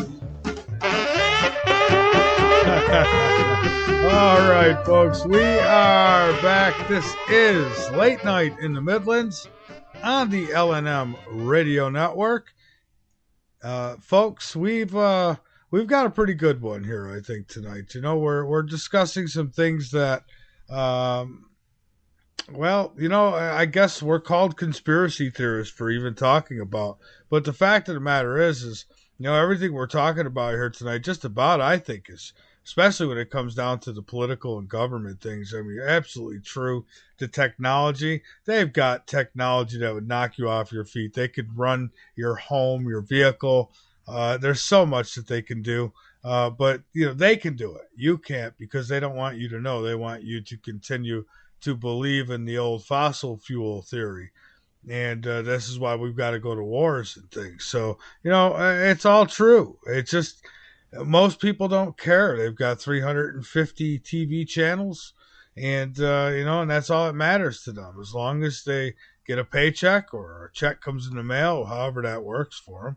As long as they got 350 channels on the TV and they can get an internet connection on their iPhones, they're pretty happy. I had a guy who got mad. It's been months since I've looked, but I decided to take a look at some of these YouTube comments. And I had a guy who got mad because I talked about the gaming zombies, these gamers who they're in video game world. You know, they don't know what's going on, and you know, because they're stuck in that virtual reality. He didn't like that very much. He got offended. So that means I was talking directly to you, Mr. Video Gamer. So you know, when people get offended, it's because they know deep inside that I'm talking about them. So that's why they get offended. But latenightinthemidlands.com. Go on over, become a member, be informed, and darn it, inform others. Robert, we're back. And with everything that's going on right now around the world, totally. I mean, where do you see the remainder of this year going? What do you think? I think there's going to be some big event here in this country soon. What do you think? Well, there's always something happening in this country one way or another. I mean, there's going to be more shootings. No, I mean bigger than that. I mean something that's going to make the people want to, you know, oh, let's go kill them all, you know. It depends if Bibi was elected again or not tonight. I don't know if I don't have the news on, so I don't know what the elections of Israel are. Oh yeah. But we got to get rid of Bibi, and we got to get rid of. We have to be even-handed to the Palestinians, because that's the only way that we're going to get and rid of the hypocrisy label. I mean, France and Germany now are torqued at the United States, and what Germany ought to do, you know, I know it brings them a lot of money, a lot of dollars, but what if those dollars aren't going to be worth crap if Russia and China get together here by the middle of the summer? Okay, by the middle of the summer, they're going to have this thing signed, dealed, and done. And instead of exchanging currency on Forex, which I had been doing, made $5.65. Lost about $750, $5 this year. Wow. So I ain't doing that anymore, because I finally realized how rigged it is and caught them at it. And told them about it, and that's why I withdrew what money I had, put it back in my account, and I don't want to exchange on Forex anymore. The Russian embassy told me that it's not quite up and running yet, so until the deal is finalized this summer, then they'll have their own forex, where you can buy Venezuelan money, you can buy Bolivian money, you can buy Chile money, and money that is currently banned from being sold over the forex by U.S. policy. In other words, you think this is a free capitalistic country? It's not. It's capitalism. Yeah. You know, I mean, it isn't, because you can't buy regular Chinese yen. I have $500 in real Chinese money, along with a silver Chinese dollar that an old man gave me back in 1972 when we were in the hospital together. I had a broken leg in 26 places from a motorcycle accident. Ooh. And we used to come in and we drink Southern Comfort. Better meds than the nurse gave us. Oh, yeah, that works a hell of a lot better than the painkiller. He gave me a Chinese silver dollar. He said, I caught this when I was out there. He said, no, take it. I've got a couple others for the kids and stuff. So he gave me one. I still haven't figured out. I know a Tibetan family I helped get a Chinese restaurant in Blacksburg here. And they don't know what the year is on it, what it says on it, because they don't read Chinese. They can speak Chinese, but they can't read it. Ah. And so I've hung on to it for all these years. Well, yeah, and I'm interested to see how much the best rate. But I actually got 500 real Chinese dollars from the Tibetan family when they went to China, and they came back and they had some extra hundreds of Chinese dollars left over, about 500. Well, I'm guessing if you have anybody has a pure silver dollar coin, then it's probably worth much more than $1 because the price of silver had gone up. Yeah, so but there'll be people who would spend it like $1 because that's how asleep the society could be. As a matter of fact, I seen a video where a guy went up to a fast food restaurant drive-through window, and he had a gold dollar, which they were making for a period of time here. He tried to pay for his meal with the gold dollar, and she says, we don't take those. She wouldn't take it. And the dummy should have took it, because I would have put my own dollar in the register and took the gold coin home with me. Yeah. Jeez, but you probably know that China and Russia, their militaries have been training together for many years now. Yep. Yeah. They're tied together. I mean, it's the same thing with the space program. Russia helped China with the space program and showing them that it's the rotation. Something Hogan started a long time ago. Rotation. Torsion physics and stuff. But it really is, and that's why a lot of that's why Sputnik was up first, is because they learned that you have to rotate them. The objects have to go out and rotate around a single point of gravity in order to target that center of gravity and move it around with boosters and stuff like that, or through other electromagnetic means. But it's like every satellite we have in an orbit is rotating. Yeah. Around its axis, and that's the only way that it can stay up there. Basically. Yeah, we're rotating around. We're nothing but sparks across the whole of our mind. You can come right down to it. From one neuron to another neuron across a synapse, which is a whole. That's who we are. And our consensus reality can be molded so easily by electrical impulses that sometimes I think we're just generally being brainwashed by, like when HAARP was fully active. Right now, HAARP is down and the scientists have it because right now there are so many nanoparticles in the atmosphere from the chemtrail spraying that they don't need the big antenna thing anymore to do what they want to do to us as a people on this planet, to get them up to the level of being ready to go into space and meet any alien. They do it right in space, right from space now. They've got satellites. Yeah. They got space weapons out there that they use. Yeah, it's like that SRB-70 thing. That goes up. It's like a mini shuttle. It goes up and stays up there for a year or so.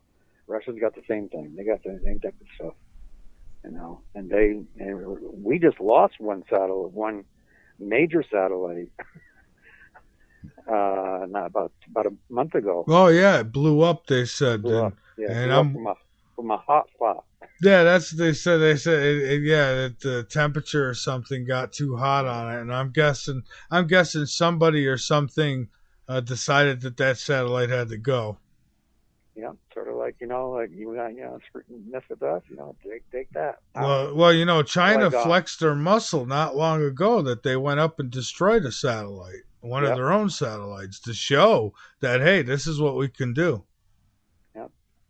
So I think that's where it's gone. Tell people World War III is here, but then some of them will say, "Oh, he's fear mongering." Like I said, look at it from the Russian point of view. Yeah, America has only been an aggressive state since 1776.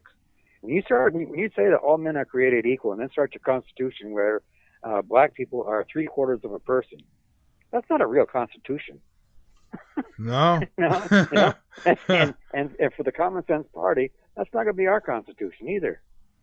It's going to be based on common sense. Common sense for every person that's born is from when you cut the umbilical cord. Until that point, that fetus is still part of the incubator. Whoever was creating and giving it sustenance. I see. Until it left the incubator, whether it was a male or female, because I've sort of like asked and volunteered, since I've got a Haitian hernia around my belly, it looks like I'm pregnant. I have a big bump that's above between my belly button and my rib cage. That's where all 4 open heart surgeries sort of popped one day. Jeez. And I have a book called The Quotes on Sex, Love, and Marriage. and if you find it's on Amazon. Quotes on Sex, Love, and Marriage. It's G-rated, and there's only shit piss in it. Those are the only 2 swear words in the whole thing, and it's none of them are from the internet. These were quotes that were in left from the library. The big bibliographical quote books had in there. I started in high school, finished it in the mid 80s or late 70s, and copyrighted it. I never put out to publish it, and I kept looking around looking for local people to publish it, and they wouldn't give me the $5,000 I needed. So eventually Amazon came along, and my female friend with benefits said, go ahead and publish it, through Amazon. So I did in 2013, in November.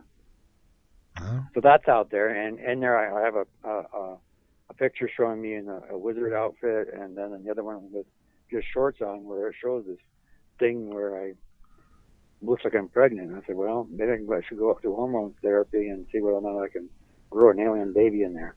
Yeah, absolutely. Well, if you eat at McDonald's enough, you'll look like you're pregnant too, because that. Yeah, but no. This is really pretty just bumpy, like a baby would be. This is one like really smooth thing. Hey, maybe you made love to an alien late one night. Maybe I don't know. Like I said, I didn't know I died on the 27th and 30th. At 7:30 in the morning, and the pacemaker had to go on overload in earthquake mode. Yeah. Twice. Well, that's incredible. Do you remember anything from that? No. There's other times I've lost consciousness and been dead, because that was before my last open heart surgery when I lost consciousness, and the guy was still yelling, "That guy was blue, that guy was blue, that guy was blue." All I remember was waking up and having an extreme urge to vomit, and trying to tell the guy that was in the bed I was sideways, and they were pounding on me and stuff, and get out of the way, and all of a sudden I just barfed like all the way across the room. It hit on the window, up to the ceiling. It's like my whole body just spasmed out. And then I was out, and on my way to Burlington, I was out for the whole time. So, jeez, what an experience. I don't remember anything from it. But the other times I've been there, I've traveled where I could feel the sand of Mars underneath my toes. Yeah. Because one of the things Linda Moulton Howe has said, and it's on if you go to the congressional meeting Vimeo site, you can get the evening lectures for a small price, $4.95, I think. But she said that she's talked to military people who have gone and had contact with the graves mentally. Okay, And she says he's trying to explain it to her. It's like going through 7 full sense videos or movies all at once, where you get sound, sensation, feel, heat, cold, your pleasure, pain, all of that all at once, like 7 movies at once. Wow. Like all of that all at once. And I'm sure the alien was trying to hold back so that, there's probably even more lives they can live all at once with those big heads. Oh, yeah. Because their brains have to work sort of like ours. I mean, neuron to neuron across the synapse. Yeah, you would think, but they're able to do so much more according to accounts. Yeah. That operate on different frequencies. One of the things that I have on my website, I didn't know this, but most guitar string and other string media is tuned at 444 megahertz. And 432 megahertz is actually a sacred geometric harmonic tone. And when you tune your guitar to that, this guy has some software set up to use the Fibonacci sequence. And when he played with the strings tuned at 432, made massive, cool patterns that were synchronistic and coherent and, like just really nice. You have to go to mycommonsensepolitics.net and just type in 432 megahertz, and then that'll find the article, and you'll be able to see, or tuning guitar strings, or tuning music strings, and you'll find this where I have the 2 videos. One is it a positive, and then one's the other is the negative part of it.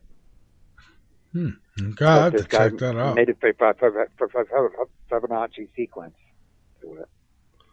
Incredible. We have a call here, Robert. We've got Ira with us. Ira, how are you, my friend? Hey, I'm doing well. Thanks for letting me call in with this tonight. Oh, absolutely. Well, you were just talking about the Fibonacci sequence with being tuned to the guitar, and I wanted to toss this out here real fast with this. There's a group out there, I don't know if they're a popular group. They're called Tool. They have a song that's called Lateralis. On that song, they have tuned their guitars to that 432 frequency and did the whole song based on the Fibonacci sequence. And it's an amazing song. If you catch the way that the song is made, it really is interesting how the progression is taking place. And that song is really powerful. You can definitely feel a lot of really cool energy with it. Are you on the Late Night Midlands Facebook page? I am, yes. Could you make a comment about the name, add a comment of the group's name and song so I can look it up later? Sure. Actually, I'll put a link to the YouTube video that I've seen that actually goes through with the lyrics and everything and explains the Fibonacci sequence as it's going and all of this kind of stuff. It's very cool. It's a neat. I would appreciate that. Yeah, I'll definitely do that for you. Because now, I mean, I'm glad the word's getting out. Because I just learned out of it, like about a month and a half ago. So these guys must have heard about it before that. Yeah, most definitely. That song was, let's see, I think that one came out in about 97, 98, right around in there. Yeah, there's a lot of the sacred geometry stuff, which is embodied in Cydonia. That's why Cydonia, I think, is the key to unlocking all the lies. Cydonia is the only quadrant on Mars where it says enigmatic. And it is the least released or discussed about terrain on the planet. They won't send a rover there. They won't release. Yeah, why the heck did they not send a rover there? That would have been the place. Yeah. Because when they first came out with the first image in 1976, the only comment from the 1,000 journalists, and I have this against Richard Hoagland too, because he was there. And someone said, "Well, maybe it's supposed to say where we're supposed to land," and everybody laughed. And then when they came out, an hour and a half later, and said there wasn't there's another image, that it showed that it was just a trick of light and shadow, but they didn't bring an image out. Hoagland never asked to see the image. No, none of the other 1,000 people that were there, journalists, asked to see the image. The same guy who just came out with the image that said it looked like a face Never came out with the black and white.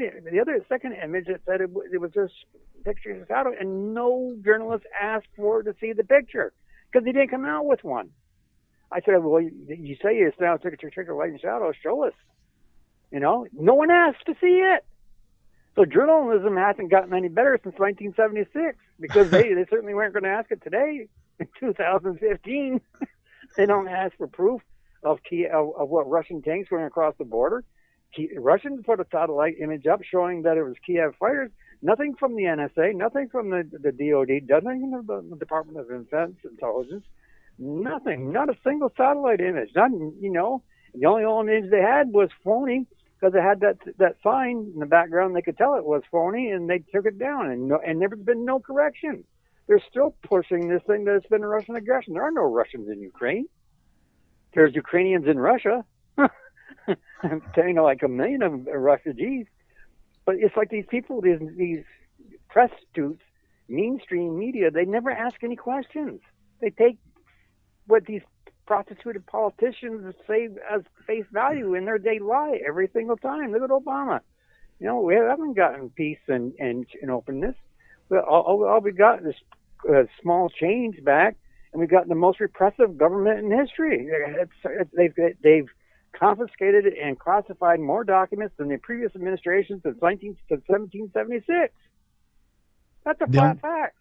The only hope and change that we've gotten from Obama is that we hope we still have change left in our pockets. Yeah, serious. Well, and it's in full force. That's why. I mean, you're seeing them step up the game now.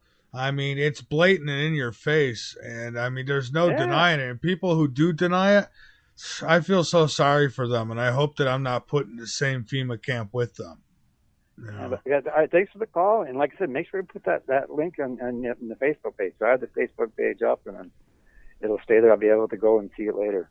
Yeah, most definitely will. I wanted to call and see if you had heard about the announcement today that the White House is now basically, let me read the beginning of the article here for you. The White House is removing a federal regulation that subjects its Office of Administration to the Freedom of Information Act, making official a policy under Presidents Bush and Obama to reject requests for records to be released from this office. Now we are in not martial law. We are now in dictatorship. Pretty much my thought as well. We've gone from martial law straight to, we've gone from freedom and martial law to straight dictatorship, period. Ira, say that one more time. That right there again, that's it. There's no martial law.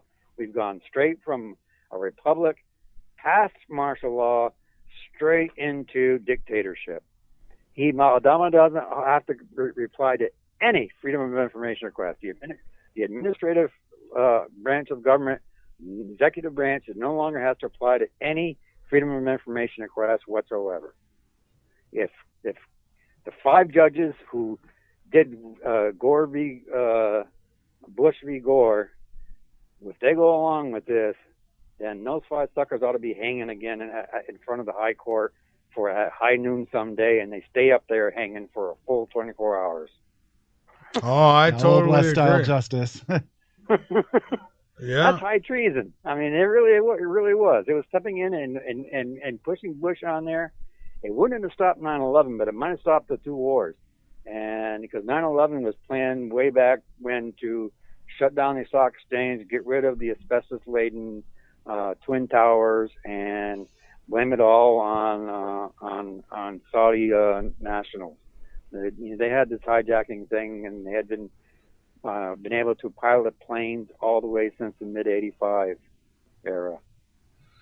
Yeah, it has been a plan for a long time. And I suggest, and I'm going to get the link up on the website. I don't know if this link is there, but one of the links for your website, Robert, it's the link with the video there. It's like a 4-hour documentary on 9/11. And I'll tell you what, it's fantastic. Yep, that's one of the ones I put in there along with the Mars stuff, and then the actual blueprints on how to make an anti-gravity vehicle. Well, the way I'm wondering, why doesn't Russia and China, out this alien stuff? They could. But Yeah, I think, wonder that. I think that, that so there's a war going on out there. There's a war going down here. If whoever goes first, has to take the lead out there, maybe Russia and China don't want to do that. We're being bullies enough. Send American blood. And that's what they're doing. Send America in treasure. Why should we have to go out and fight this? And Russia got fooled once in going into Afghanistan. They won't get fooled again. Or what if they're kind of like, there's presidents, but what about those above them? What if they're all in it together? What if that's why none of them are really coming out with it, because they're being told they can't? I don't think that there's some people that they would have to be renegades. They would have to find out a place to hide, and I don't know. Yeah. If I had documents and stuff like that, I would put it out. Except I probably, I don't know. I'm kind of, if I put what I got down from the CIA out there back in '85, I know I would go to jail. Well, then that's some good stuff. It was a CIA handbook from the middle of 1985 when the Iran-Contra affair and stuff was getting started, and they were funding the Contras by selling cocaine in the Arkansas at the Medina airfield, and the Clintons were in on that and stuff, so that they had this number that was just tied in, and it was a fax number, and what was preloaded on the fax was the chip that just EEPROM chip that just fed that thing. The only thing you could do was print it. You couldn't download it. You couldn't screen capture it. You couldn't do anything but print it. That kind of knowledge could be why you've had so many heart attacks, my friend.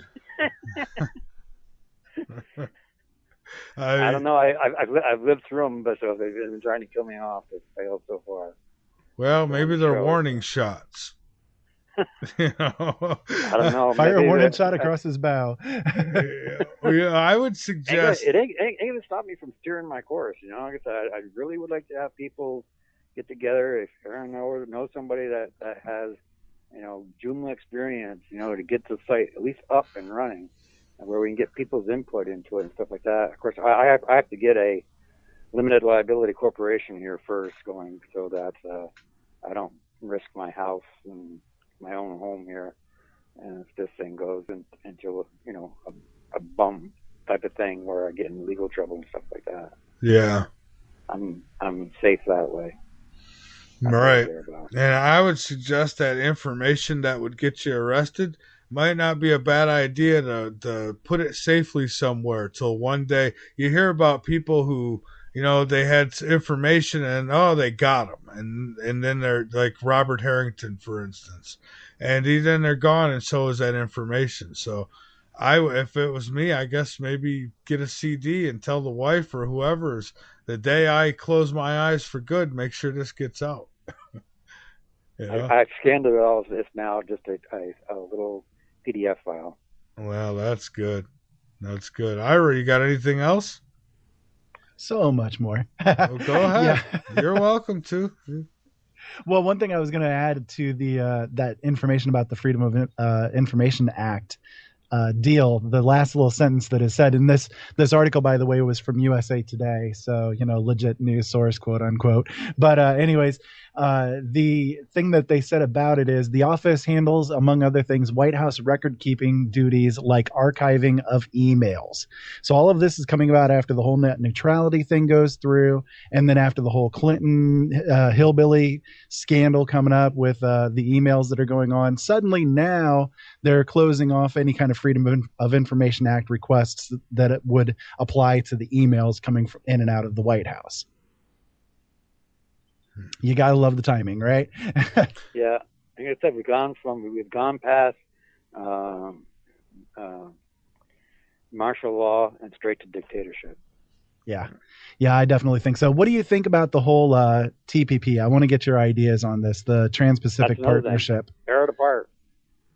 Yeah, I agree with you 100% on there. Tear it apart. It's like it was like what Ross Perot was going against the NAFTA Act. all the jobs went shoot, south and out. During the Bill Clinton administration, they passed NAFTA. All the jobs started going shoot, shoot, shoot, shoot, shoot, everywhere. Yeah. Oh, yeah. Well, it's been a slow process, but it's sped up. I thought it would be past my lifetime. I worry about my kids, but this could still happen. Has a lot of assets that they want to strip away from America.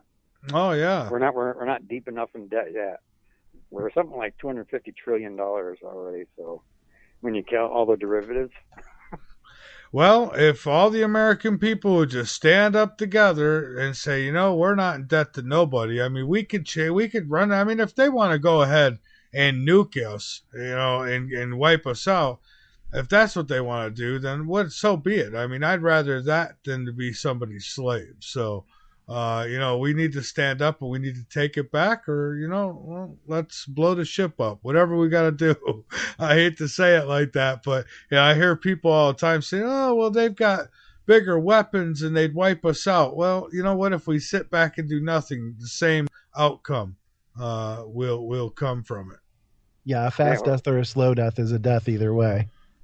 Yeah, so maybe that guy who was practicing shooting zombies, maybe that's what he thinks the world's going to end up like. So he's been practicing, so he'd be good at it. Oh yeah, I got people telling me that. Especially, I got video gamers telling me when I pick on them for the zombie games, they point out that there really is a zombie syndrome that people could get, and I'm thinking it's been here for a long time. It's called the pharmaceutical industry.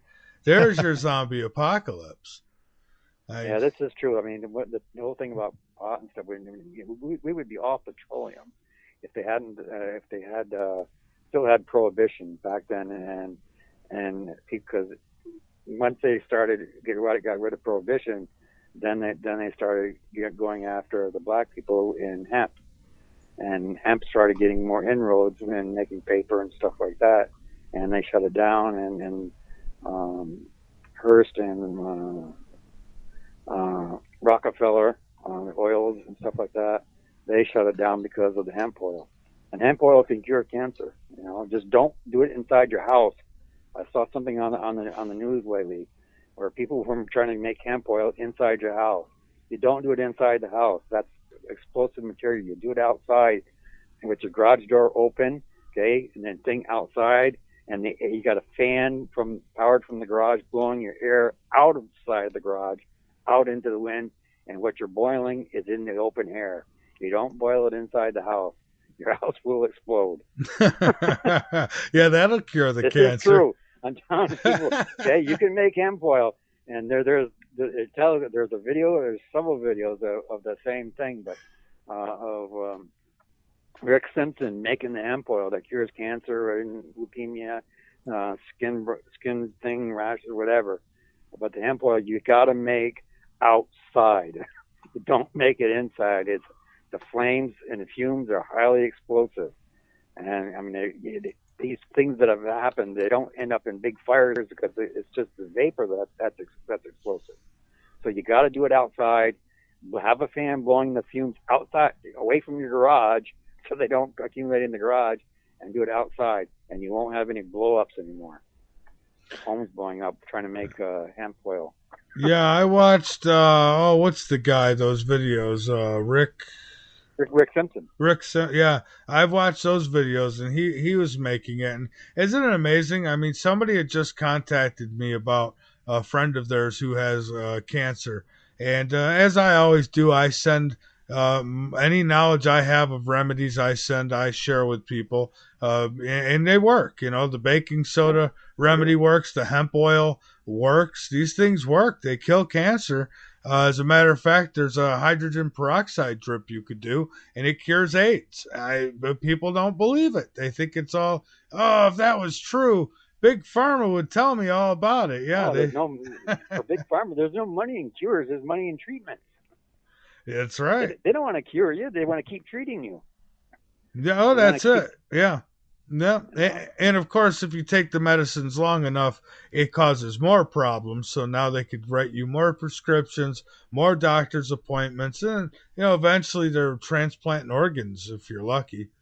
And, and that's where we go. I mean, most of our health problems are caused by the things we're putting in our body. We just were talking about this last night. In the air and the ground. Oh, well, the air is really a big problem. These chemtrails. I had a guest on who says that he could prove that they even cause respiratory problems, heart attacks, and I had a heart attack back in September last year, and other than that, I was a pretty healthy guy, and I'm thinking, well, how the hell did this happen? And my lifestyle, I guess, could have contributed, and stress certainly contributed. But I mean, it's just don't make sense, when you got 40-year-old people getting cancer, 41, 43-year-old people getting heart attacks, and all these things happening that when I was growing up, I didn't see all this. My relatives, they were all get old before they got any illness.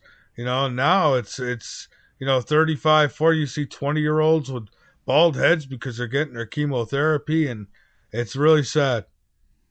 Well, one of the new things as well is that 20-year-olds are starting to get Alzheimer's as well.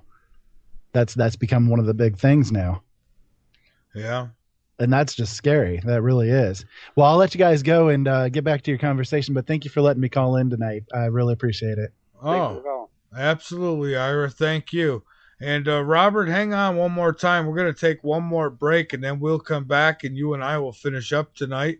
And if anybody else wants to call in, anything you want to add, even breaking news, stuff like that, if you've got it and you want to call in with it, we're fine with that. The number is 803-317-2264. This is Late Night in the Midlands. My guest is Robert Williams. Go check out the website, the Common Sense Party. That's what he wants to form. I do have him linked up on our homepage at latenightinthemidlands.com. We'll be right back.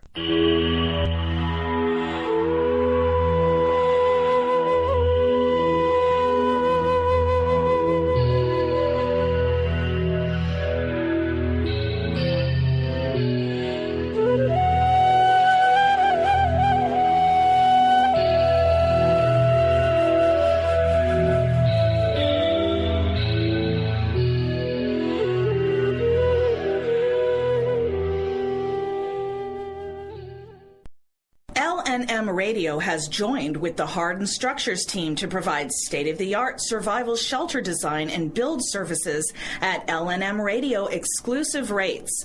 Hardened Structures, with over 21 years experience in military, commercial, and private shelter design build services, are also offering LNM Radio listeners a free consultation, normally a $500 value.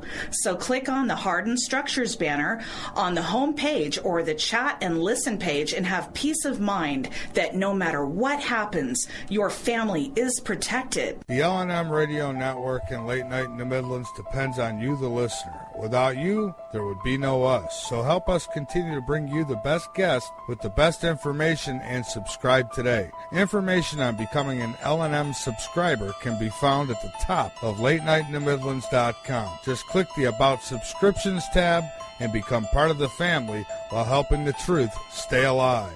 And while you're at it, maybe subscriptions aren't for you. A one-time donation helps as well. Click that donate button on the right side of latenightinthemidlands.com and help us help you. You want the truth? Late Night in the Midlands knows you deserve it. That's why we make it easy for you to listen at www.latenightinthemidlands.com. Go on over, become a member, be informed, and by all means, inform others. Folks, we're not your average radio show. We cover everything. Late Night in the Midlands on the LNM Radio Network.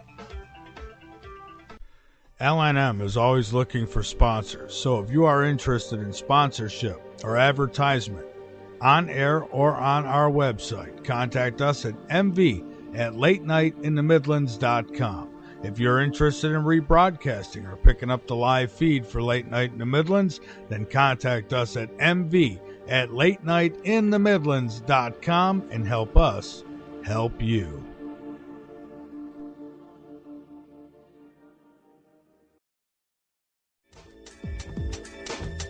It's the middle of the night, and there's nothing much to do. Bring your insomniac self over to Late Night in the Midlands and learn something. We've got every topic you can think of, and very little being off limits. Alien abductions, government corruptions, the stuff that's got your sleep disrupted. Come join the conversation tales and tune into Late Night in the Midlands with your host, Michael Vera. You take the red pill, you stay in Wonderland, and I show you how deep the rabbit hole goes.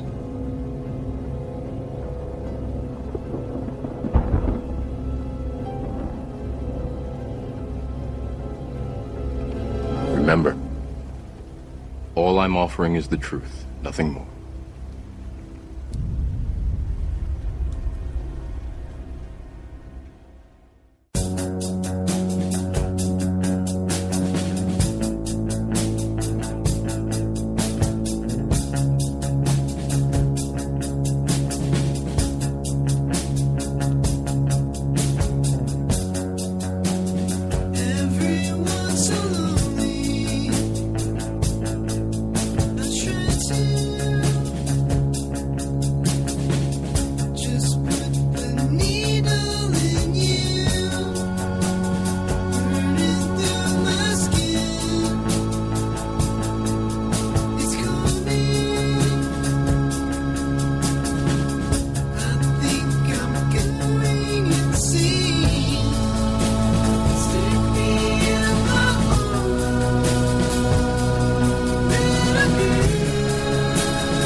This is Late Night in the Midlands on the L&M Radio Network. My guest is Robert Williams.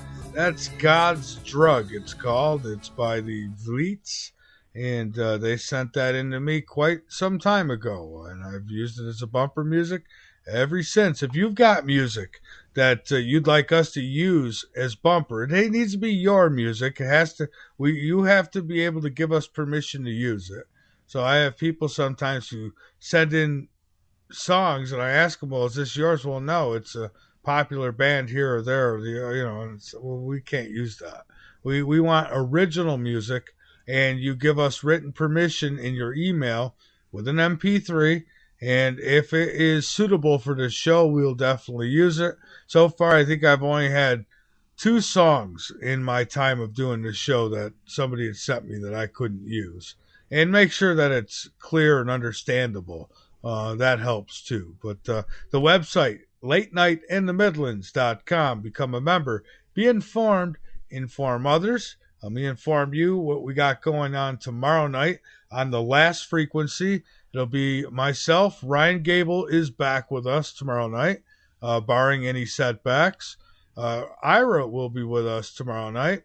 And we have a guest coming on who is going to talk. She's a former pharmacist, and she's going to talk about Big Pharma and how they are told to keep a smile on your face and push those drugs. So we'll talk about that tomorrow night on the last frequency. And as always, open up lines at 803-317-2264. All right, let's get back to it. Bob, you've had a lot of, like you said, you've died. Where do you said you didn't see anything. You didn't have those experiences that some people talk about. So what do you think, based on your experiences, what do you think happens to us when we take that final breath? Well, there's 7 times that I recall having separated my consciousness mind from the body that encapsulates it. Oh, so you do recall. Okay, good. Okay. Very, very briefly on The first 3 occasions, one was scary, probably because it happened on my grandfather's. I was messing around my grandfather's area and stuff like that, banging my head at and stuff like that. But the other 4, the first 2 times I tried to turn around into the warmth and the light I could feel behind me. And immediately I was back in my body feeling the pain. So the last 2 times, I just took off, and I wanted to go to Mars, and I was there. I could like feel the sand, and I could look around, and it looked like, you know, the Martian scenery I see, only the sky was full like of the universe and stuff like that. I could see other galaxies and stuff like that in the skyscape. And those were the 2 times where I went, because that's where I like to go. Like I say, I tell myself, and it's one of my signatures, I'm an Earthling with a Martian soul, and I want to go home. And those 2 times, I was able to go home. Yeah, those 2 times, I was able to actually go there and feel the sand in my toes and the warmth on, and the sky. Like I said, it wasn't just black; it was full of the universe. I think I could have gone anywhere. Well, I hope that's how it is. I hope it's not boring wherever it is. I hope there's something first and foremost. But yeah, not like, you know, like when Matt Twain once said, you know, if there's no sex in heaven, I don't want to go. Yeah, you got the Catholic Church says it wants you to go to heaven, it'd be nice, but it doesn't have sex. So if there's no orgasm in heaven, I don't want to go. I mean, it's one of the best things of living. Well, yeah, exactly. Well, maybe that's it. We get a feel of what it's like to live. Maybe, I don't know. Maybe this is some kind of either a lesson that we're having, or, you know, we need to come into this body for these experiences. So when we go back into the spiritual world, we understand. So I don't know why, but it'd be pretty cruel. I know I go to the other side. I hope that we could do a lot of the things that we do now, but then you think, well, the other side, what is it? Where is it? And I mean, is there any rules over there? I mean, you might as well smoke as many packs of cigarettes as you want, right? Because you can't die. You're already dead. Or are you? Is this death? Maybe we're dead now. It's hard to say. The human body does lose 20 ounces at the time of death. And then when the brain function stops and stuff like that, when all that happens and you stop the lungs from pumping and stuff like that, it was done a couple times, I think, and there's studies on it that it loses 20 ounces because energy doesn't dissipate. Okay, you don't lose energy. It's because of that E equals mc squared Einstein model. Energy is only transformed, and all the sci-fi movies about it say that energy is transformed. You don't lose that energy of you being you. Well, and whether or not we had past lives or anything, we catch up with any.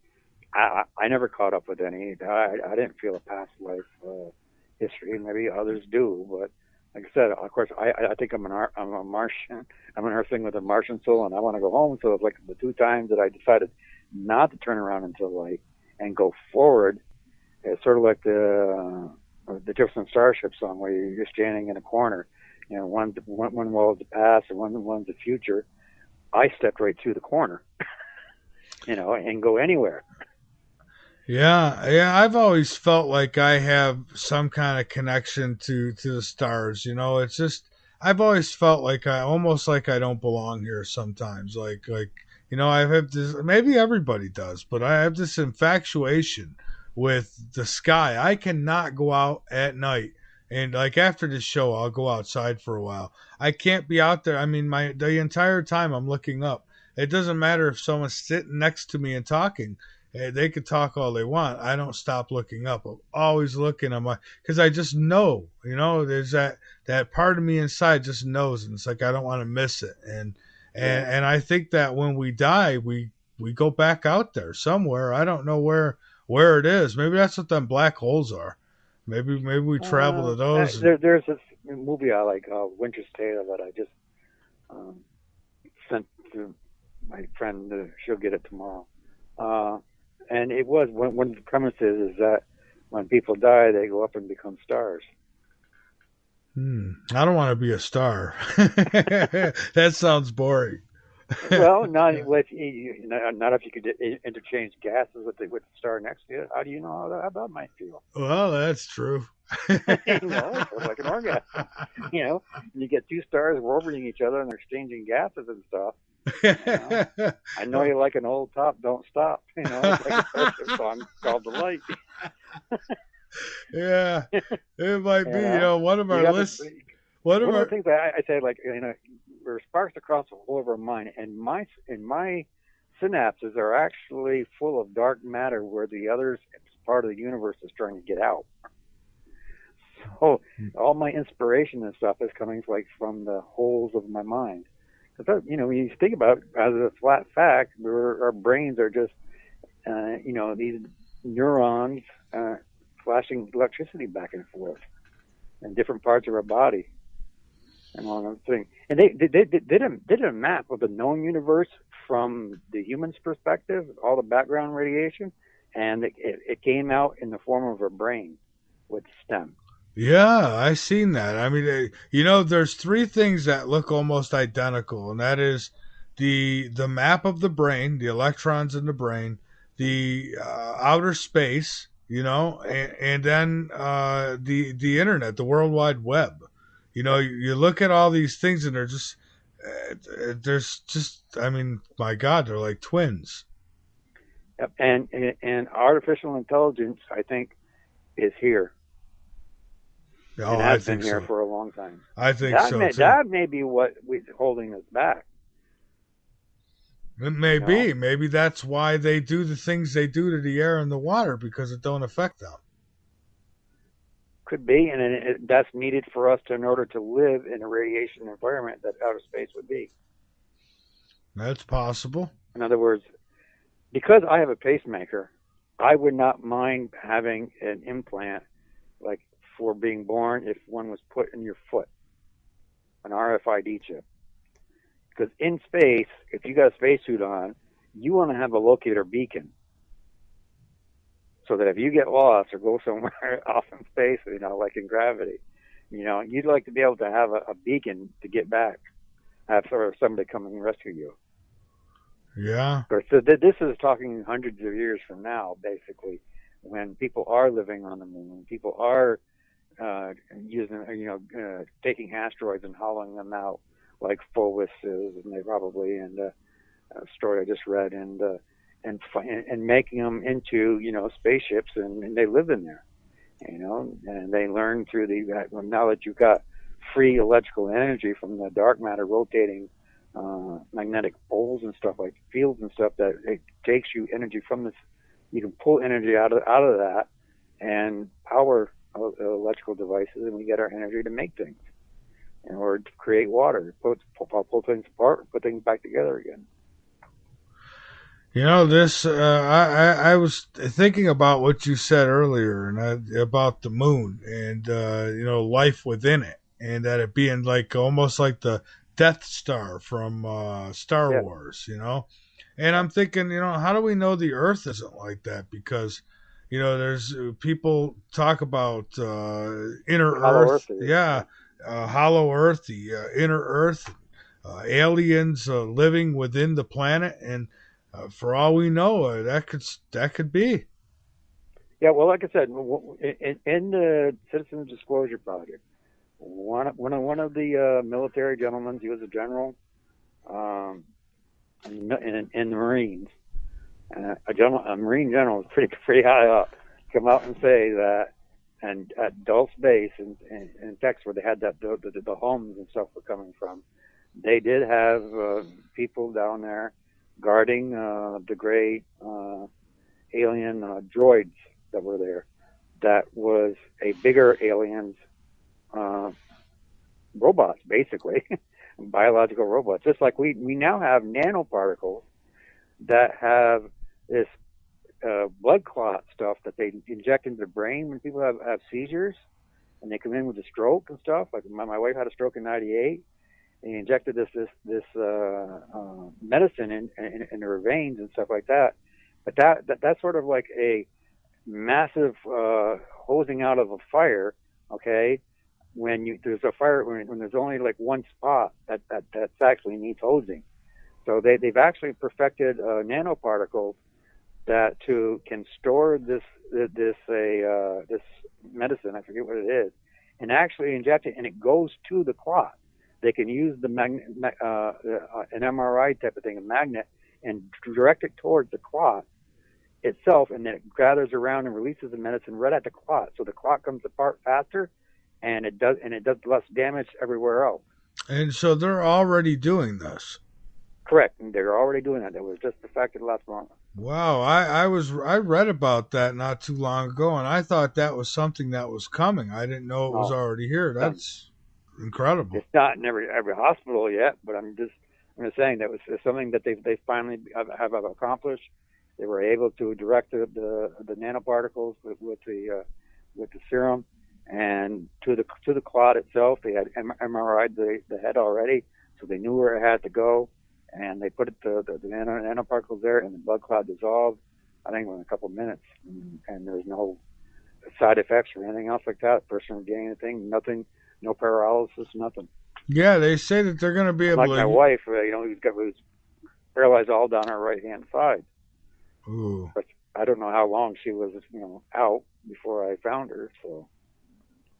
Yeah, the time is important when it comes to strokes and heart attacks. Yeah. That matters big time. Every second counts.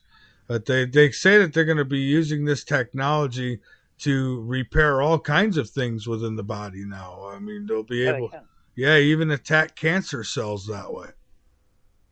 Yeah, it'd be nice if they would just allow, hemp oil to be legal, and for people to know that make your hemp oil outside, not inside your house. Yeah, well, and then if you live in Colorado, of course, you could probably go right in the store and buy it. Outside, you could buy it, but it's going to be a lot more expensive than making it. But I'm just saying, if you're going to make it outside your house. Don't make it inside. Yeah, well. Make it, even outside your garage, and have a fan blowing the fumes away from your garage, because the fumes are flammable. Yeah, you'll blow yourself up. Well, Robert, we've got a few more minutes here, and what I'd like to do is give you the floor to get out anything that you'd like, and I'd like to thank you so much for joining us here tonight. I've enjoyed the conversation. Well, I'm honored to come back on, and I would just hope anybody would just don't take mainstream media serious. Go to alternative media for sources. I mean, go to Russian TV. They say Russian TV is propaganda. Mainstream media on the left calls Fox News propaganda. Fox News calls the left-hand side propaganda. They're all propaganda, okay? Get outside the United States and get an outside perspective of what is happening in the world, because the world is being driven by a criminal conspiracy that did 9/11. It wasn't 19 hijackers from Saudi Arabia, 10 of whom were found alive. And these guys were followed by the FBI. They were followed by the Able Danger Squad. And there was no planes that hit the Pentagon, no planes that hit Shanksville. And the Twin Towers were only 2 of 4 buildings that were destroyed on September 11th. The 2 towers came down as a thermobaric nuclear explosion. Building 7 went down as Building 2 fell, which was the second building that was hit by the plane. And Building 6 imploded internally at the moment Building 2, which was the second plane that hit. Once it started to collapse, Building 6 collapsed internally. And Building 7 collapsed later on that afternoon, and it was reported collapsed 20 minutes earlier on BBC Live. And I love it. On your website, you've got pictures of buildings around the world that have fallen because of earthquakes. Yep. And they fall. They don't implode. They don't turn to powder and dust. They fall. They tip over.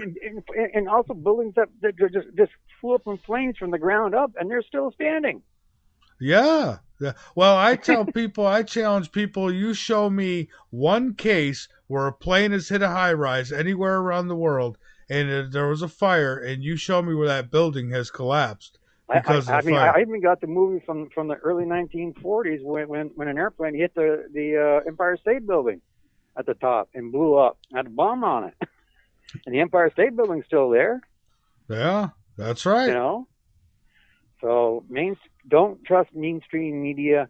That's my team. If Sarah Palin can make up mainstream, then I can make up mainstream. Because every time the media tells you something that's not true, they're being mean to you. They are putting you under more suffering than needs to be. You know, so take them as being mean people, because they are. They're prostitutes. They're media whores, and I'm sorry if that takes away the rules of engagement. I'm not calling them that, but that's what they are. Yeah, Rascala tells me it was a B-27 Imperial, or that hit the Empire State Building. Yeah. So, yeah, and it didn't fall. I mean, Didn't yeah, fall. I'm going to be spending a lot of time on your website this weekend, because you've got some stuff over there I want to check out. So there's commonsensecentral.net, which is the very first one I put out. That one was a leftover from when I was at community college. It has the Hillary Clinton photo with me and Hillary Clinton, and she was first lady then at the time. Then there's Hidden Message Journal, where it has a lot of 9/11 stuff. It's got all the videos for and con, including the popular mechanics explanation for 9/11, which shows at the end the core is still standing. So even one of the official stories of the 9/11 that still blames the 19 hijackers, even it is wrong, because it shows the core is still standing. Well, all yeah. the core columns still standing in the popular mechanics show. Well, so, I mean, you know, even the people who are on the commission are now out and saying they never got all the stuff. Well, yeah. But they didn't get everything, and Building 7 is not in the official report at all. Not a single sentence about it. Well, the Bionic Man too. He said, yeah, the orders still stand. You know, don't take. Why wouldn't you send fighter jets up there to take those planes out? And you know that they're heading for targets. So I mean, right there, those are questions that, you know, it doesn't. Common sense will answer them for you. I mean, it was all planned. Yeah, like I said, if it's secret, then the conspiracy theory is likely true. Yeah, that's right. Well, that's where you find the truth. And like I said, now with this new FOIA thing that we've gone past martial law, we've gone straight to dictatorship. Yeah, oh, we sure have. We sure have. And you know, I was telling people now that some people think that Obama's just going to continue to go. And I say, well, if that don't happen, then what'll happen is they'll extend the agenda. Now they've had the first black president, so now they'll go with the first woman president. They'll suck everybody in that way. Then there'll be the first gay president. They'll suck everyone in that way again, because everyone will be afraid that they'll be called names if they don't vote that way. That's if you believe the votes count. I personally don't believe they count. I think well, not with the two-party system. Like I said, if people are going to get in touch with me, go to mycommonsensepolitics.net or .com, either there, and there's a contact me page, or RHW007 at TWCNY for Time Warner Central New York.R for Roadrunner.com. Email me. Like I said, if we can get something together and we get this a third party going, I think it can gain traction, and if we run somebody like Bernie Sanders or even Jesse Ventura probably would run on. Yeah. To talk him into it. Who knows? Yeah, but somebody other than a Republican or Democrat, because both are the same size of the same poison coin. And independent, to me, just gives people indifferent. Now, when people say they're independent, they're not really standing for anything. At the Common Sense Party, we are actually going to have a new Declaration of Independence and a new Constitution that is unassailable from the Supreme Court, because the Supreme Court people can be hung for treason. Okay, they don't get life appointments. Yeah. Under my new Constitution, they do not get life appointments. They can be hung for treason. Well, they should be hung for treason. Every five one of them, I agree, they should be hung for treason for because in their ruling they said this is not a precedent. They're only supposed to decide cases for the purpose of precedent. So right there, they violated their oath of upholding the Constitution. Well, the country has been seized. It's been taken over. This isn't the United States of America. It's it is actually, considering what we set out to do is take up as much land as we can. And we've done that since 1776, and to hell with the natives. Well, we're going to pay for it. I'm part Cherokee, so that's sort of cocks in my inner soul. That's part Martian too. So. Yeah. Well, Robert, I thank you so very much for joining us tonight. I've enjoyed the conversation tremendously. Take care of yourself. I'd like to get you back some more. So stop with the near death stuff for a while, will you? I don't have any control over what my pacemaker does. So, although I can tell you one thing: after volunteering for this thing, a 5-year pacemaker should only last you 5 years, because that 5.5 really starts breaking down. And at 6 years, I know that it still work, but you still go having trouble. Yeah, weaker than you should be. Well, keep up with everything, and good luck to you. You too. All right. Well, thank you very much, and keep up the good work. And thanks for the hitters, for the people visiting my site. Bye-bye. Oh, bye-bye. All right, everybody. Robert Williams, not Robin, Robert Williams. And fun guy to talk to. Boy, he's been through some experiences, see, and to still be chipper and happy and doing shows and doing what he's doing after all that.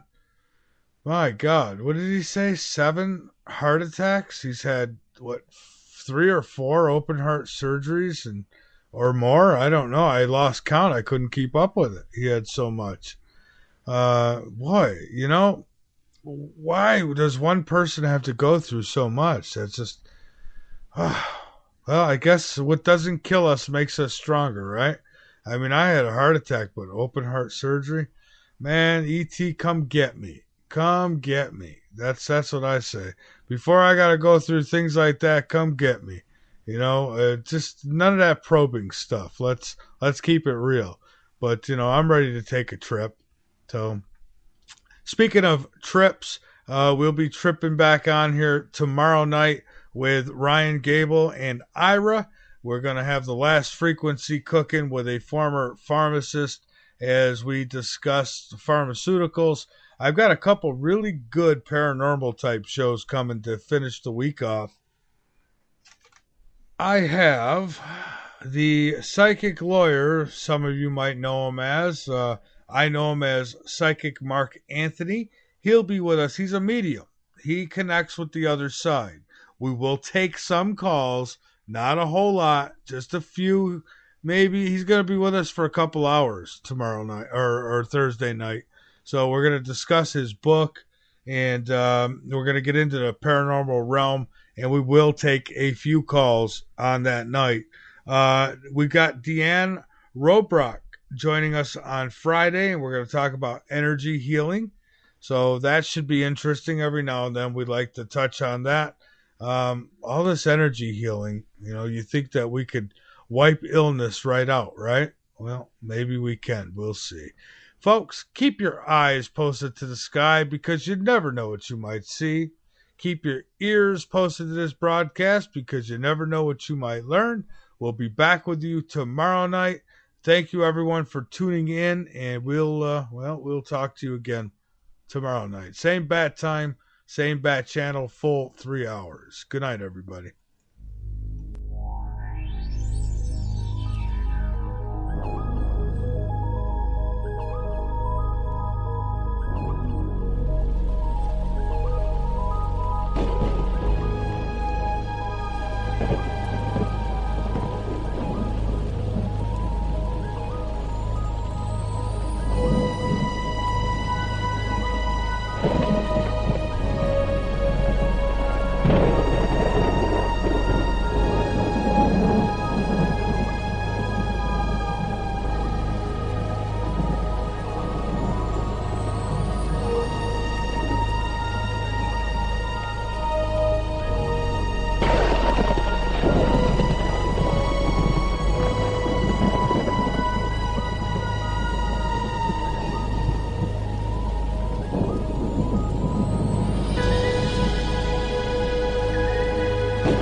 The staff of K98 Talk and the Spark Radio Network is proud to announce that our very own Rowdy Rick Robinson has been selected as one of the top conservative talk show hosts in the nation for his program America Off the Rails.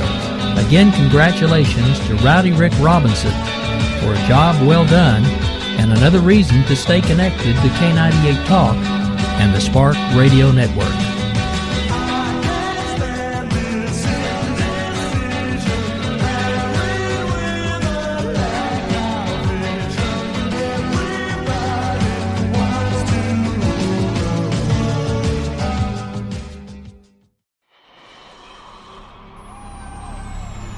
K98 Talk is expanding its lineup for 2015.